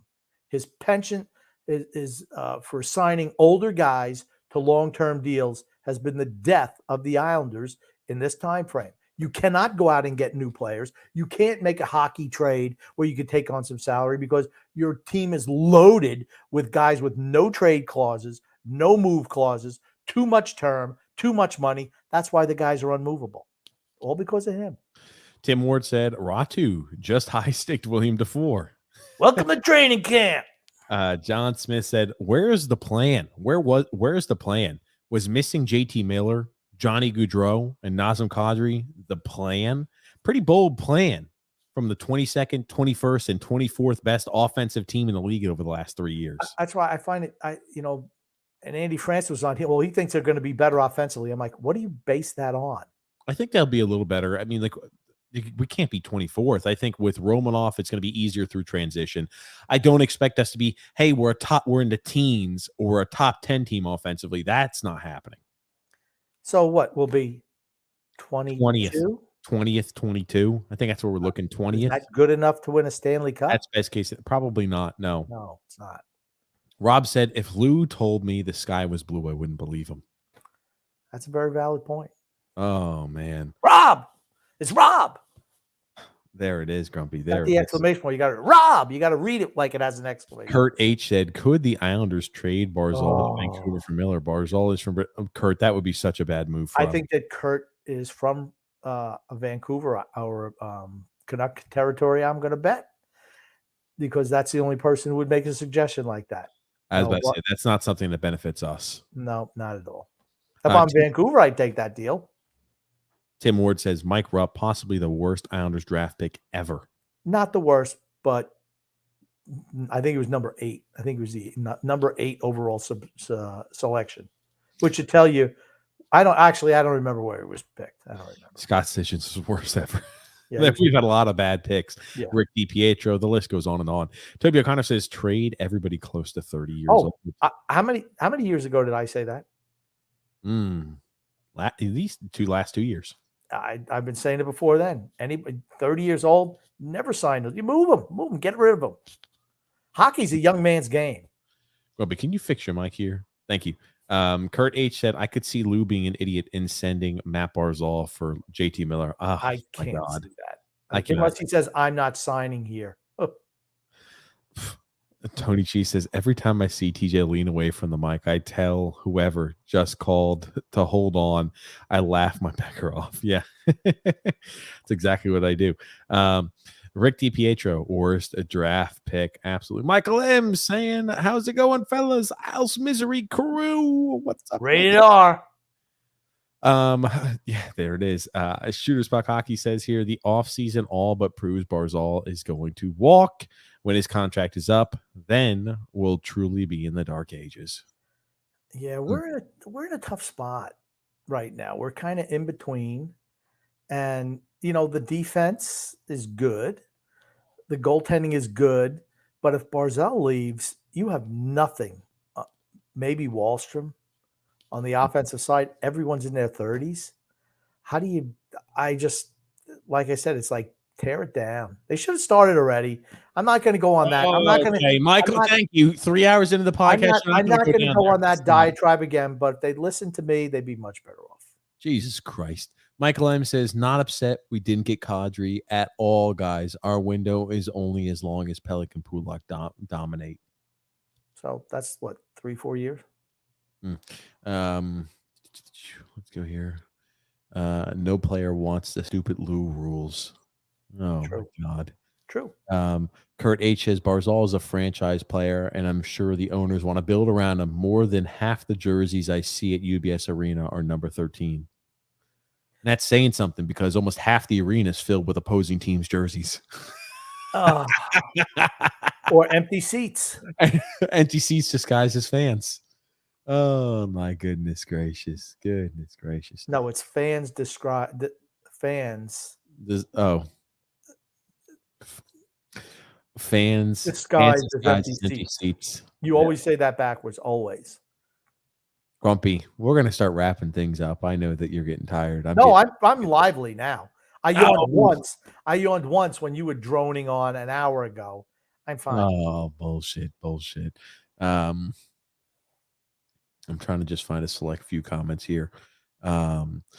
He said Stastny's still available. Milano is out there. Phil Kessel is out there. Let's do something. Oh, think about the offseason. Think about how much of a massive miss it is. You go from originally saying, I want Johnny Gaudreau to I want an ancient Paul Stastny. I want an underperforming middle six forward, Sonny Milano, and I want ancient Phil Kessel. Oof. Yikes. Not good. Yeah. No. Michael T said no Kadri. Thank God he was never a fit. Absolutely. I couldn't agree more. 35 plus means nothing if the guy can still play. Just saying. Parise was one of the best forwards that we had last year. What does that tell you? That should tell you something. Parise, when you look at Parise's ceiling, Parise at the top of his game was a guy who, I say he was. I mean, he was a top 20 player in the NHL for years. When he was at the peak, like he had a few years, maybe he scratched the top 10. Zach Parise. He was a guy who was scratched. I'm not saying he was close. Maybe you could argue for him being a top 10 in the league guy. He was a fantastic player in his prime. Guys who are talents like that, where they're top 20 players year in and year out during their peak, when they fall off, it takes them longer to fall off. When you're a guy who is a hey, I'm able to string together a few successful seasons. I'm never a guy who's a top 20, top 50 player in the NHL. When you fall off hard and fast. The guys like Parise take a little longer to fall off. I'm happy we've got Parise for another year or two. Yeah, but I don't think he was ever a top 10 player in the league. Really? No. Maybe early in his career, top 20. I don't know if you fixed that mic, but you made it worse, Grump. Oh my God. Hold on. In 2008, 2009, the guy had 45 goals and 94 points. You don't put that as a guy who's scratching top 10 in the NHL? So when he was 24 years old, he scored 94 points. He's never scored 100. I'm just saying, at times, he was a guy who was maybe scratching top 10 in the NHL. He was a guy who was consistently in the top 20 category. Yeah, whatever. That's fine. I think you're overrating him. And the fact that a 37 he was fifth in the NHL in scoring. A fact that a 37-year-old who scored 35 points was one of our better forwards, that's more of an indictment of everyone else. Zach Parise that year scored more points than Ryan Getzlaf, Ilya Kovalchuk, Jerome Ginla. You got Nicholas Backstrom look at that big freaking the big hurt Joe Thornton. He was up there too. Mark Savard, Jeff Carter. Wow, looking at this list takes me back. Henrik and Daniel Sedin. Holy crap, man! Oh man, the list takes me back. Michael T says here the Islanders will make the playoffs. They don't need Kadri to do it. Lou will get a winger for Barzal. It will take time, but it will happen this season. Wow, Michael sounded like trying to be a prophet. Ryan P, look at that. It's the Ultimate Warrior, Grumpy. Oh, the Ultimate Warrior with a cat. What the hell? I like that. I like that picture. He says Ledecky loves Lou. Be prepared for the next general manager to be Lou's son when he goes. Oh my God. No. Anything but that. That'd be the worst case scenario. My God. Jesus, that would be awful. Rob says, save us, Spano. Oh God. Oh, man. Michael T says the Islanders under Lambert will play a different style, more aggressive offensively with younger players. Yep, absolutely. Trotz is a Hall of Fame accumulator. That's exactly right. Yep. Stat stuffer. Michael also says Michael Evans. It's like Mike Evans. Oh, stop. Getting Romanov, signing him to an extension, and signing Dobson to an extension, losing Green and Chara. I give Lou Lamoriello a B-. I don't think a guy gets any points for signing back his own players. None. Johnny said, never landing free agents kills me. True. Goudreau never wanted to come to Long Island. I don't believe Elders even had anything close with Kadri. It was all smoke and mirrors. It sounds like a typical Islanders, where, the Islanders took a run at somebody. They probably didn't. They just leaked that to the press to make them look like they're trying to improve the team. This has been something the Islanders have done for years and years and years and years. Oh yeah.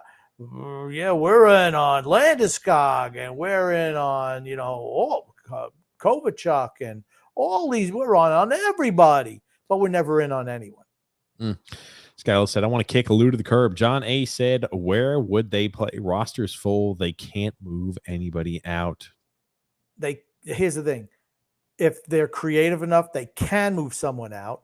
They had options earlier in the year. They don't now because Lamoriello says, if you have time, you take it. Nope. When you have time, you do nothing because everyone else is proactive. He's reactive. Mark A says DeFore is a below average skater where if it doesn't greatly improve, he'll never make the NHL. Oof. Yeah, that's always my concern for him. Michael T said, why do I have a sneaky suspicion Barry Trotz will be the Islanders' next general manager? You think Grumpy is grumpy now. Just wait until that happens. Holy shit. You want to talk about worst case scenario. Oof. Yeah.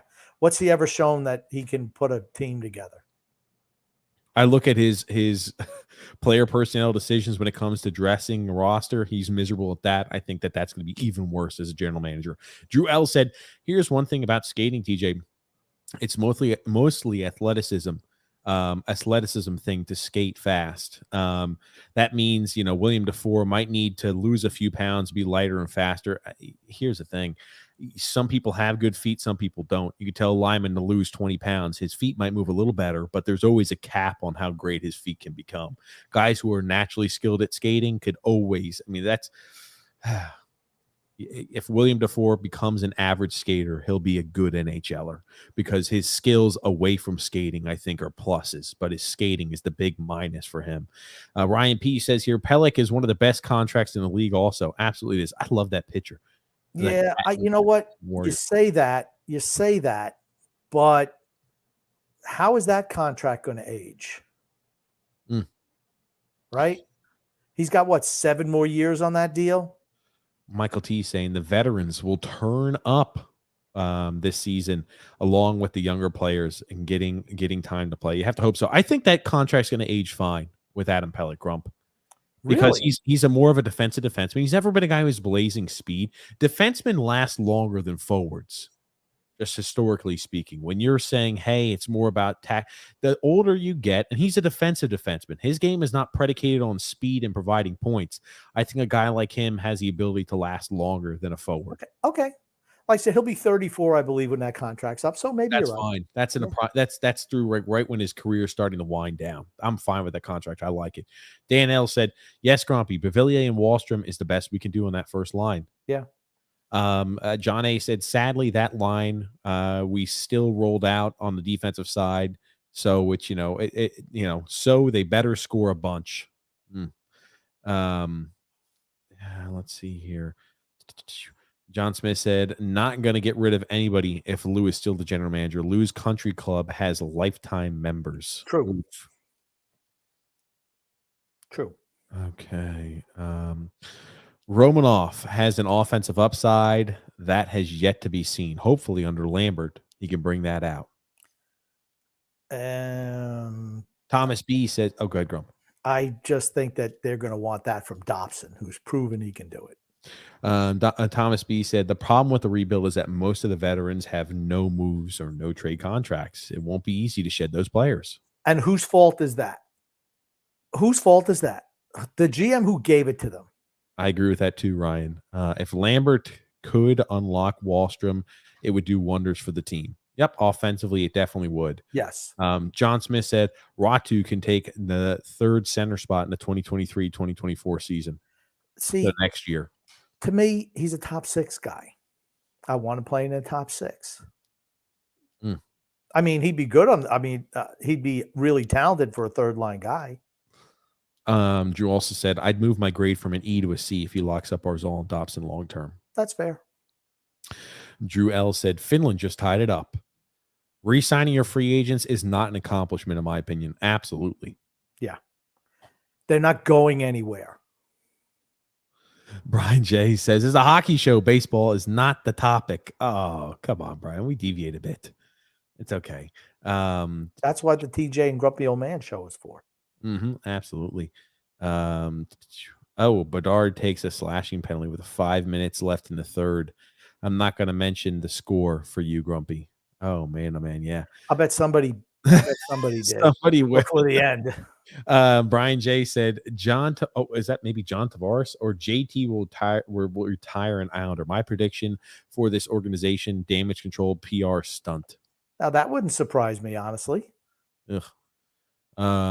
Jackson T said, I want Bavillier and Barzal together next season. They showed chemistry before. Frank K said state taxes.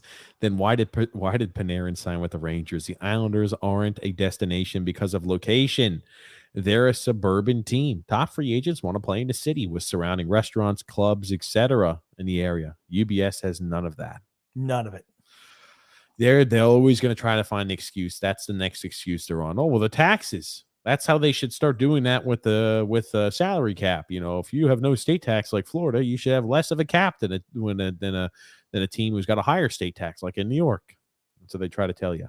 Yeah. Jackson T says here, I'm trying to be optimistic, but it is really hard. The ways we can be optimistic, the non-signing of Nazem Kadri is good from what our expectations were. Our expectations were we were going to sign him. So it's good we didn't. More expectations, the way things can go well is if they announce that Dobson contract and it's a long-term contract. That is a huge plus. If we have Matt Barzal sign long-term, that's a huge plus. Those are, I think, the two best things we can hope for. And then we're looking to, hey, can Lane Lambert bring out the best in these young players to help push this team forward? Those are best case scenarios for us because the defense is going to be stout. We have to hope the guys like Bellows, Pavillier, Matt Barzal, Oliver Wahlstrom take big steps forward with more creativity and more freedom in the offensive game. Well, at least a step forward. Yes, that would improve the team drastically. Yeah, because I expect regression from the older players. And continued regression from the older players.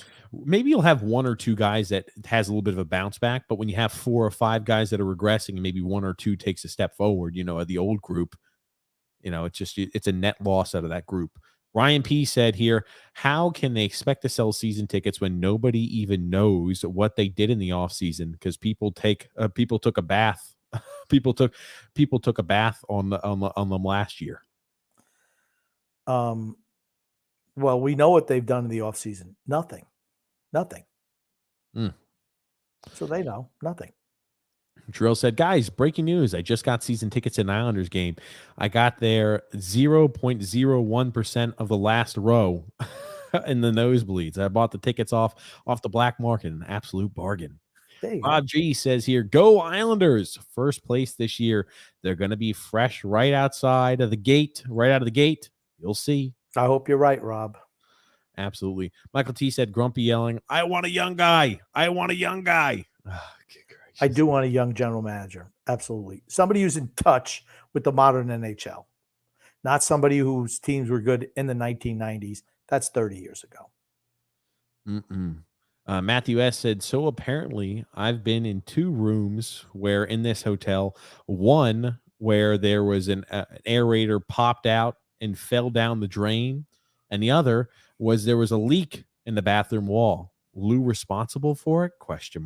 Probably not. But I wouldn't put anything past him, but probably not. Oh man. Who would be our next general manager, says Jackson T. We touched on that earlier. So hopefully that was answered. Gungun says, Grumpy, you're a good man. Helping your other son rip out those dastardly old floors. My dad did the same deed for me when I moved into my house. Yeah. I can't believe your other son put you to work like that. His ass should have been doing that. There wasn't much flooring either to rip out, was there? Dude, the planks were like this. They were thin planks, and they were glued down. And some stuff, heavy glue. It was, your other son should be hitting the gym where he could just take one arm and start tearing those out. At your advanced stage, I'm not expecting you, but your other son should be able to have the strength to just rip those sons of bitches right out of the floor. Yeah. No, it was hard. It was tough. It was hard work. I can't wait to talk to your other son and see how he's. He helped some, but they were even the warden. He helped some. It's his freaking obligation to do it. You shouldn't be doing that for him. He should get his ass to do it on his own and do even the work. The warden helped out, but because you had to drive a screwdriver underneath. Yep, to get a little wedge and whip hit it with a hammer. Yeah, but here's the thing. It takes time. The glue was still really, really sticky in a lot of. Like wow. We even commented on it. It says, "Man, that's some heavy duty glue. That's still that sticky." And like I said, the planks were so thin that it's like, you might think the area wasn't that big. 1-part plank, 3-part glue. I don't know. It was a lot of glue, a lot of planks. We got it done. That's what I'm saying. The warden helped out a little bit too, but she would just like tap the hammer. I'm like, you got to hit it. You got to hit it. Well, then she'll hit her hand. I'm like, get your hand out of there. Just get it in a little bit and then drive it. Drew L said, in Lou we trust, and in the Lou we trust cartel busts fat gallons. We the cartel bust fat gallons of nut. Good gracious. Tony Cheese is right. I thought I'd take it too far, and Drew just takes it to a whole new space. Absolutely, he does. No nuts. We're busted while recording or listening to this podcast. At least that's what I hope. I hope so as well. And Brian J said, yep, by the end of the contract, JT should be slow enough for his triumphant return to the Islanders. Our savior. Oh, God. Oh, wouldn't that be terrible? Oh, good gracious. Ponyboy Curtis says here, remember when TJ initially compared the Romanoff draft pick to statutory rape? Laughing my ass off. Good times. I don't remember that, but I definitely probably said that. okay, when TJ goes on one of those rants, I have to I felt like that Yankees fan. Fuck, and he just starts throwing shit. That's kind of what I felt inside. I have to kind of say, all right, TJ, it's not that bad. And I didn't, like I said, I didn't know anything about Romanov. Like I said, my biggest thing was I don't watch a whole lot of Montreal games, but I didn't know anything about him. That was my biggest issue. I'm like, I don't even know this guy. But then did a little bit of research. I like what I see. I like what I've heard about him, and I'm for it. I wasn't that adamant about giving up 13th overall pick for a guy who's 22. Now, if you would have given up for a guy who's 29, 30, I would have, had an aneurysm. But I still think we overpaid for him, but no, I don't think it was that bad. Not as bad as my initial reaction. Not if he forms a top pairing of defenseman with Dobson. Again, that's best case scenario. Yeah. He likes I'm a positive guy. Not like you. I've learned anytime I believe in the best case scenario, expect to be sadly disappointed. That's at least when I do it with this team. Vinny L says here, did that old overrated bullshit two-time general manager of the year get shown the door out yet? Question marks. Not yet, Vinny. Paulo C says here, I think we have a much better season this year because we will be more offensive minded with Trotz out, and our defense will be much better too. Yep. That's the best case scenario. The last caller sounded like Marky Ramone. Oh, okay. I don't know who that is. I don't know. It was a long time ago. Oh, man. Paulo C, that was Andrew Gross he was talking about. We'll fight with the Rangers for second place in our division. Pittsburgh and Washington are done. Yeah, everyone says every year Pittsburgh's, Washington are done, and they always are better than we are. So, I mean, that's the way I look at it. I mean, Pittsburgh, I like what Pittsburgh did. Pittsburgh's a team that's always rebuilding on the fly. Washington, I mean, whatever. Brian J said, what's the password to these secret meetings for dumbfuck Islander fans? Me being one of those dumbfucks, I enter every summer with optimism and get kicked in the nuts. You and me both, Brian. This offseason, I entered with less optimism, so at least when I got kicked in the nuts, I was kind of ready. Kind of like when you brace yourself, I was kind of jumping or ready to go with the kick. Last offseason, I just got freaking tattooed, just a freaking total, just bam! I was looking the other direction. He kicked me from behind. This year, at least, I was prepared a little bit better. And TJ, what is my opinion on the Islanders offseason every year? You've been kicked a little bit in the nuts. Not bad. You're like, you've got a cup on. You're kind of jumping out of the way. Maybe he hits your thigh and grazes a little bit of your nut, but you're good. You don't get kicked too bad. What do I say every year? What the Islanders are going to do in the offseason? Nothing. This year, I waffled. I played Willie the waffle cone this year a little bit, and I shouldn't have. I should have just stuck what I always do. Ponyberg Curtis, this is great. He said, all Lou has done is March Garth Snow's guys out there without beards. Oh, my God. Ponyberg Curtis, that's up there for comment of the night. I love it, man. I love it. Mario says here, Watu just coughed up the puck, leading to Canada scoring the game winner and over. Oh, shit. I'm sorry, Grumpy. I didn't read it, but I did see it was Watu. I believe ice during overtime. Well, there we go. I'll still watch it anyway because I want to see how the young guys look. Honestly, that's all I care about is how they look. Listening to TJ Reed's comments gave me 4 seizures. It's given him 4 seizures so far. Gotcha. Probably since you made that comment, you've had about 4 or 5 more.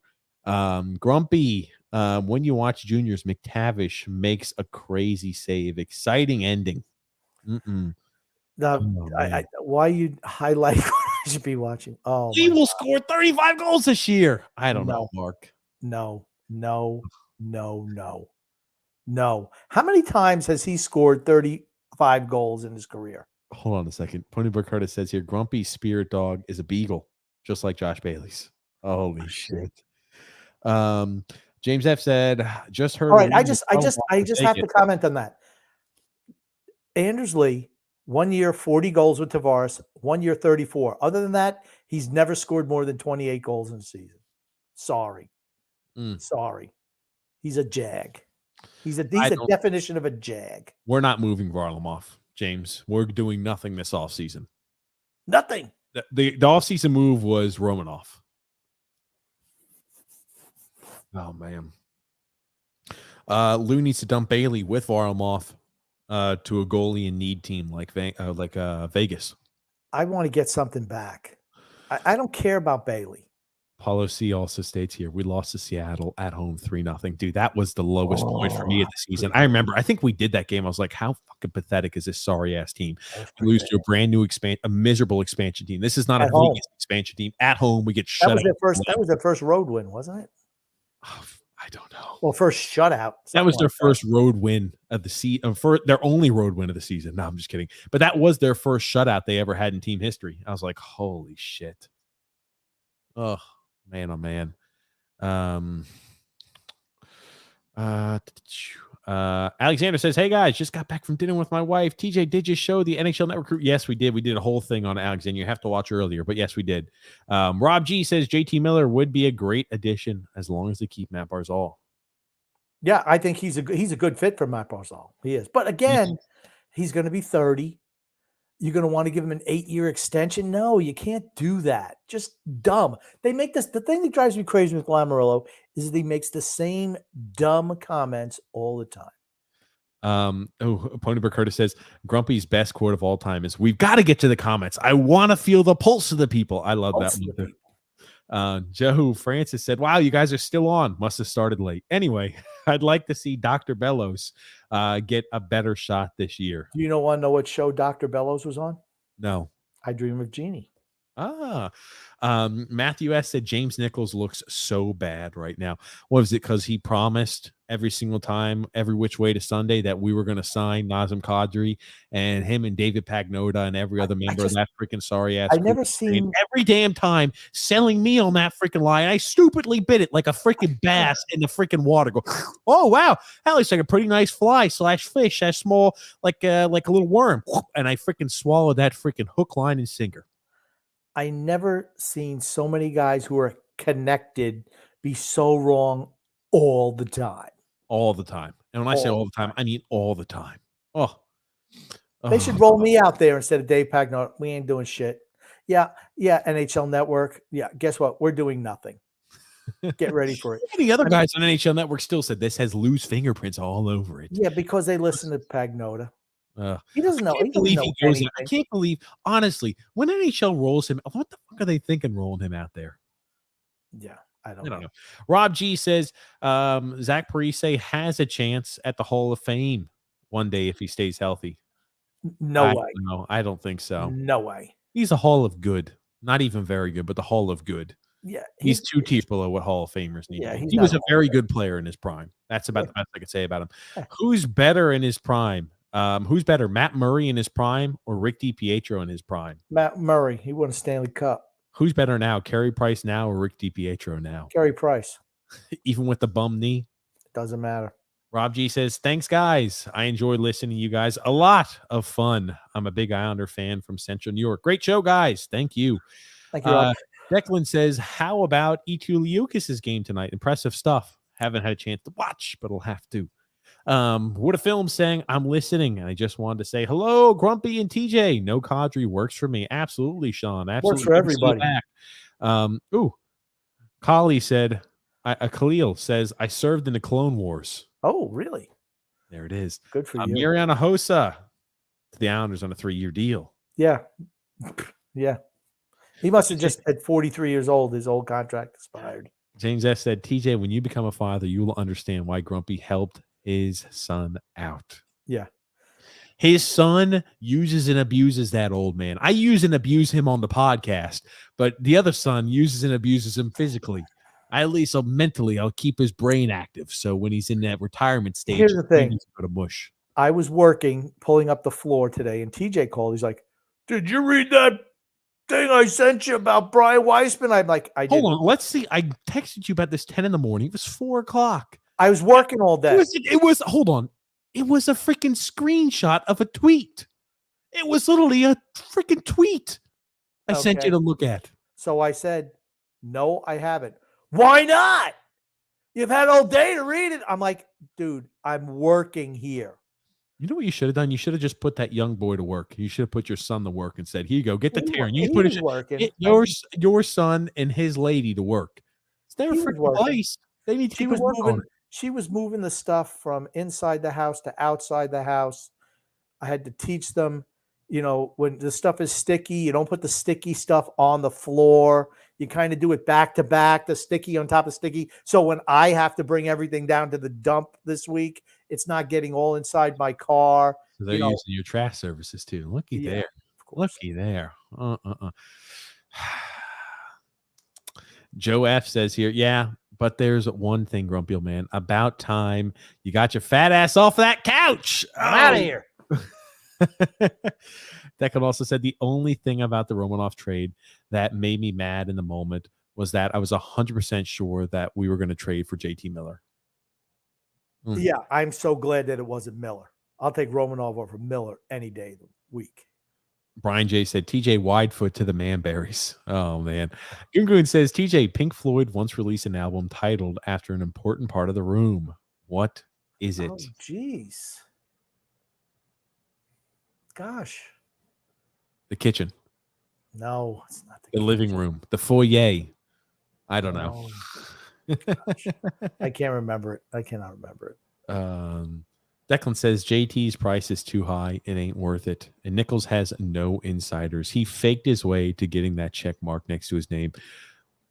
True.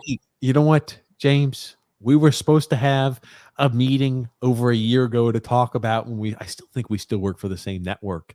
We were supposed to have a meeting to discuss a little Islanders hockey in the offseason. Things fell through. It wasn't because of us. Do you want to know something? That Pink Floyd album was so easy. I cannot believe that I didn't think of it. The Wall. Oh shit! And that's so easy. Honestly, I was thinking. I was thinking you up when I was talking about freaking actual abstract. rooms. Yeah.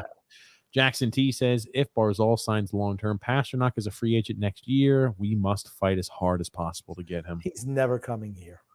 Rob says thanks. Absolutely, Rob. Jay Clark says the Islanders should hire Billy Guerin as a general manager so he can clean up the mess that I like the job Bill Guerin has done for Minnesota.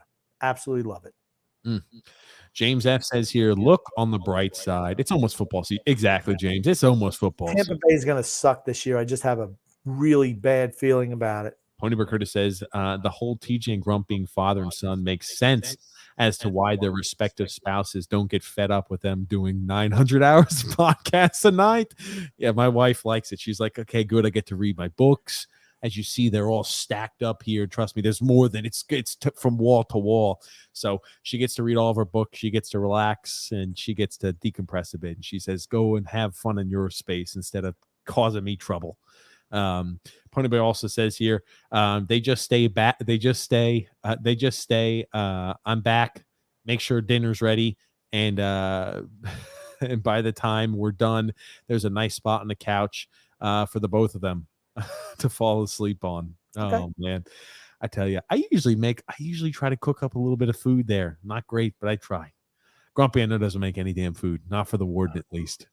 I can't. Grumpy, when's the last time you cooked a meal? Not hot dogs and hamburgers on the grill. That's what the warden eats. No. When's the last time you cooked a meal, not hot dogs and hamburgers on the grill? Like actually made a meal from like how we used to as kids, we'd have spaghetti and sweet sauces. When's the last time you made something like that for the warden? The warden doesn't like that. She doesn't like that stuff. She doesn't like that. I have stuff all prepped. Very easy. It's an easy meal to make. No, I don't want that. No, I don't want that. I don't want that. I don't want this. I don't want that. This is what we're eating. You make it. She'll be happy. I'm telling you, if you make something from start to finish, I'm telling you, the warden would be. I don't even know what the warden would do.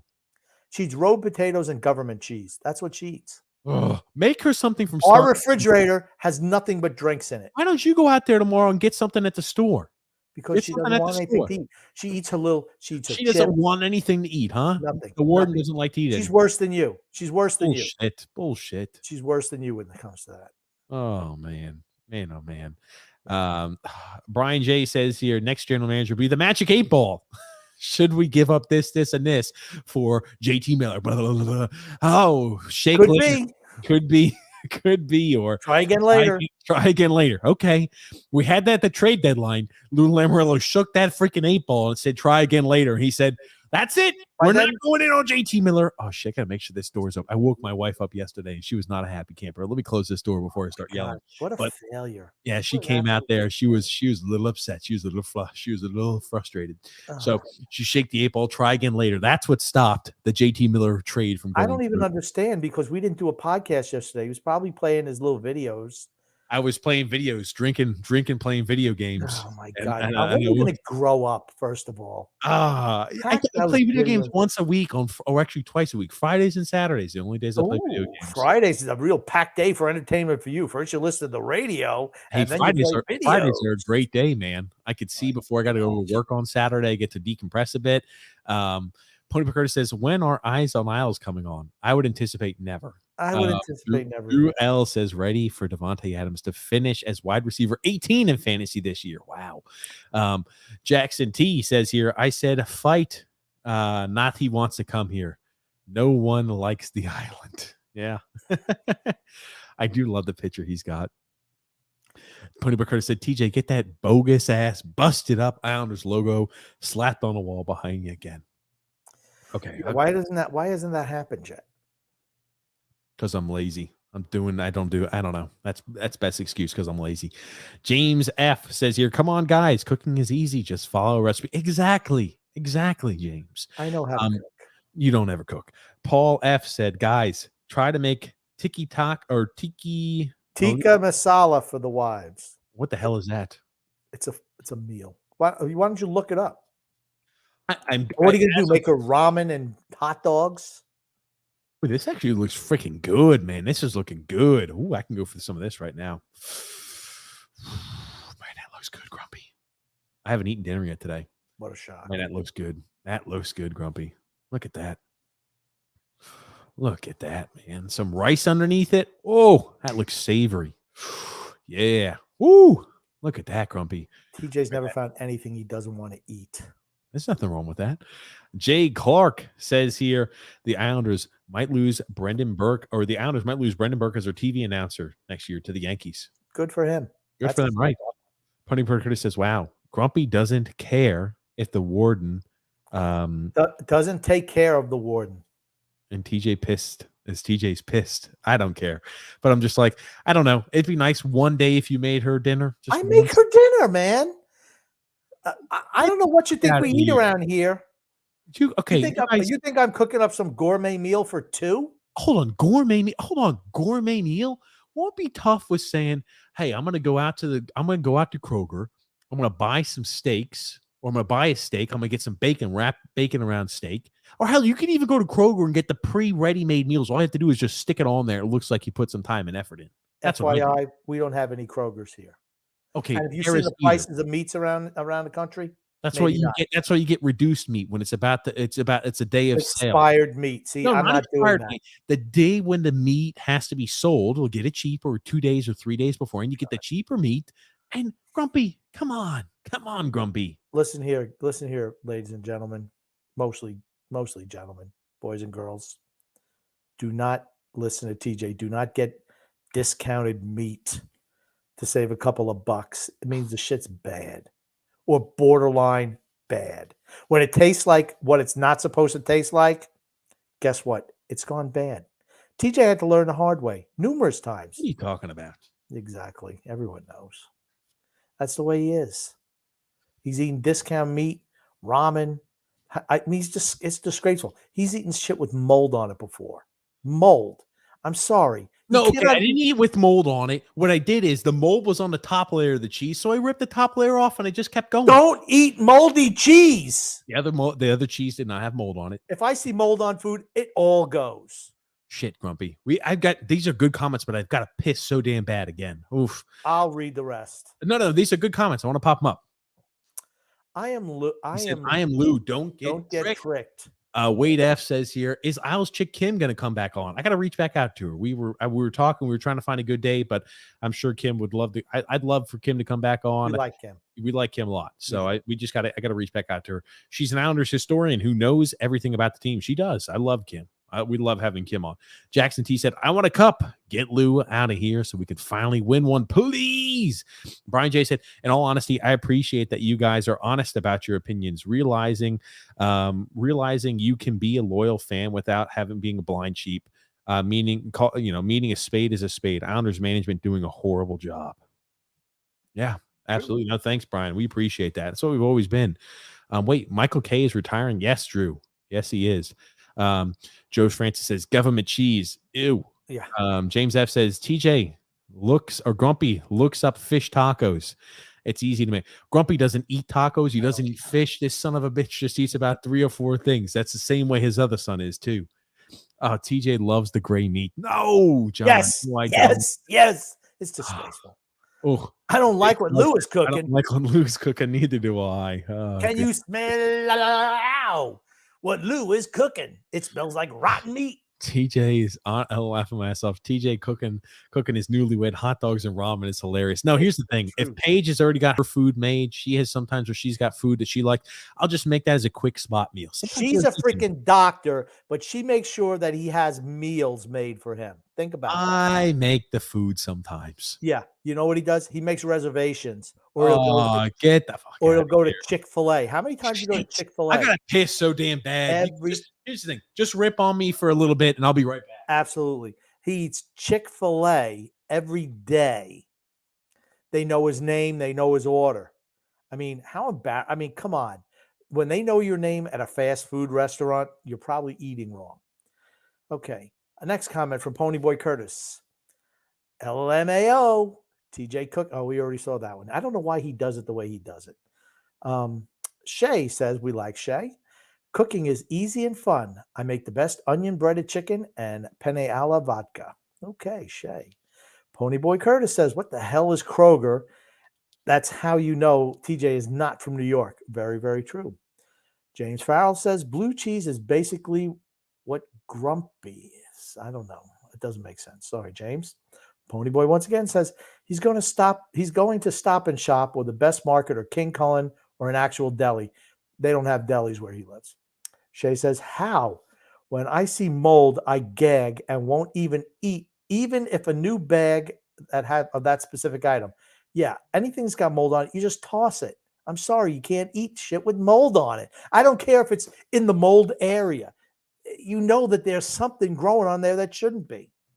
Declan says, if we're a bottom 5 team this year, we're not. At the deadline, Lou will trade our pick away just to make sure that we don't get Bedard or any good prospect. Nice gallows humor. I like it. Rob G says, can't wait to see the Islanders get on a roll early in this season. Can't wait to see them fight hard. That's what we're hoping for. Drew Licata once again says, did I ever tell you I got banned from Kim's chat because when I started my YouTube channel, I kept on spamming in her comment section to promote my videos. Drew, you're not supposed to do that. James Farrell says, I hope Brian Burke dies, take over the Yankees, get rid of Michael K and his big head and ego. Okay. Drew says, basically, I'm banned from commenting in Kim's chat, and it was worth it because I gained like 2 subs after that live stream. Okay.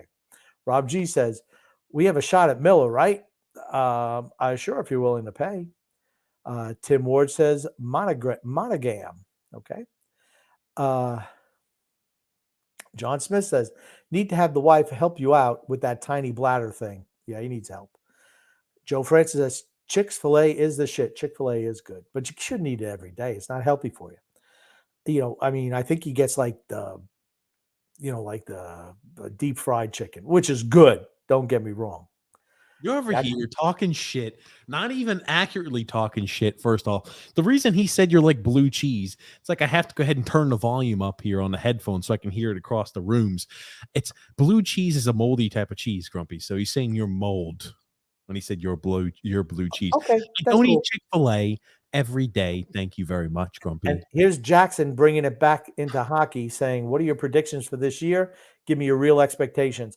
I think we're going to miss the playoffs. I think we're going to be 9th again in the playoffs. Oh, wow. Matthew said, just had it for dinner. Tim Ward says, Monahan has had 2 hip surgeries, and now you're giving the okay to giving up a first to get him. No. They got a first-round pick to take him on the team. Yes. So No, I'm not giving up draft. I'm not giving up first-round picks, but they got a first-round pick to take on his 1-year salary. No problem with that at all. Paul Feinstein says, yep, hasn't Paige talked to you about your bathroom problems? I'm sure she has. Drew once again says, listen, Grumpy, when TJ becomes a millionaire from his cheap eating tactics, TJ's going to laugh at you. I hope he does. One day I'll have to tell the story about TJ getting a college scholarship. It was hilarious. Rain says, Canada wins the gold. Mason McTavish made the best goalie save in history. Well, that's got to be something I got to see.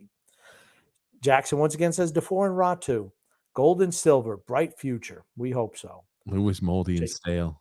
Lewis, Moldy, and Stale from Jay Clark. We'll make the playoffs, and boys, that last. Oh no, I don't say any bad. I'm not showing any bad stuff. Like, come on, Pony War. Grumpy. What you could talk about that now? Shit, we can dive into that deeper one at a time. That could be the last little story.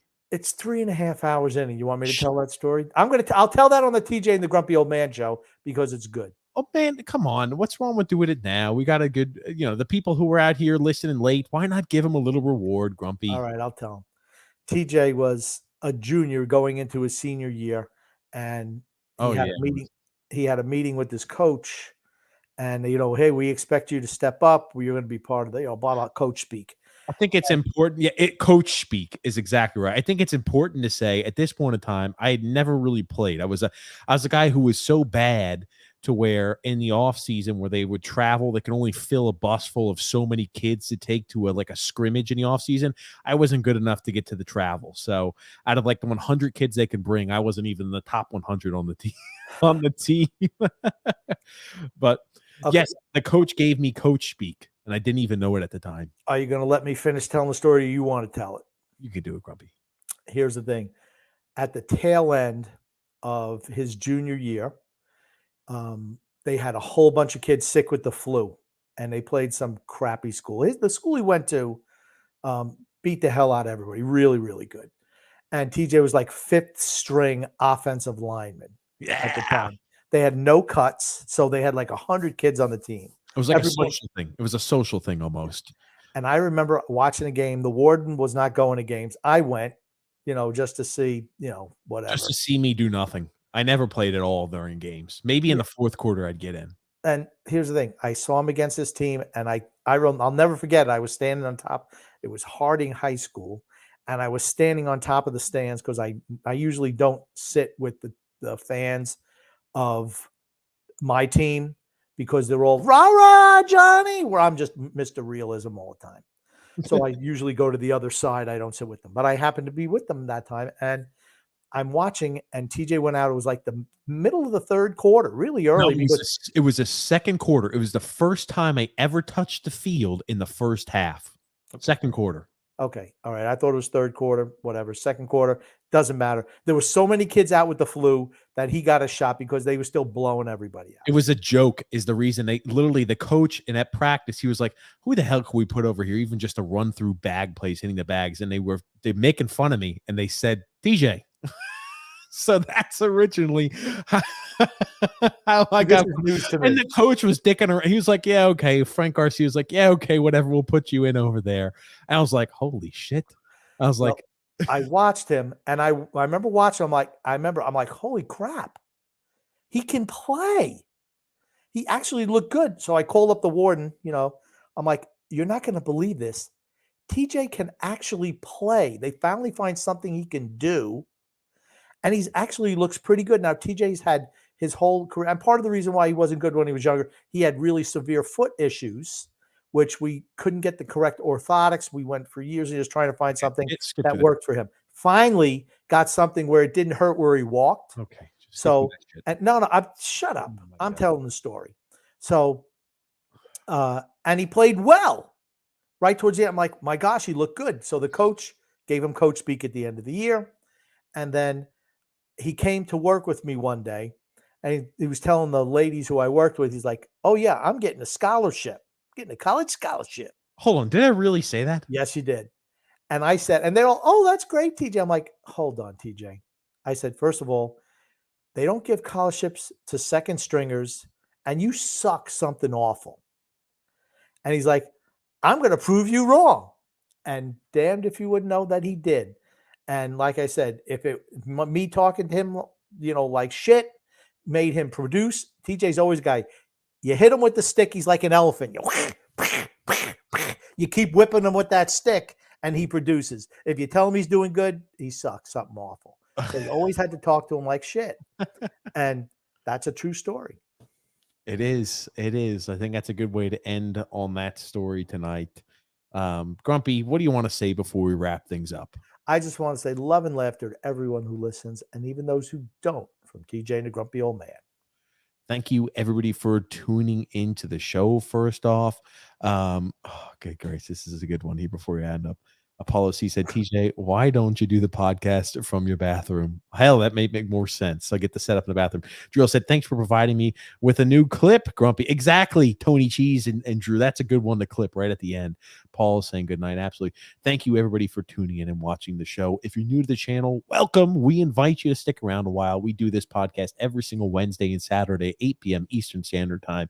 Thanks so much for tuning in.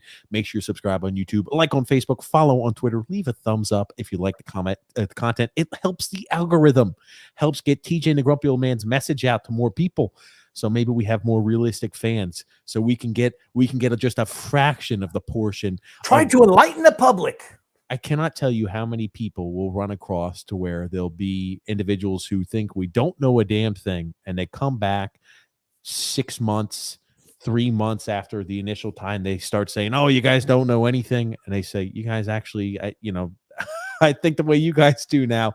And it's like the fact that we're able to communicate in a community like this to talk about Islanders all across the country, all across the world and the globe is just something we enjoy doing. Thank you so much, everybody, for being a part of the show, for tuning in and listening. And thank you again, Grumpy Old Man. My pleasure.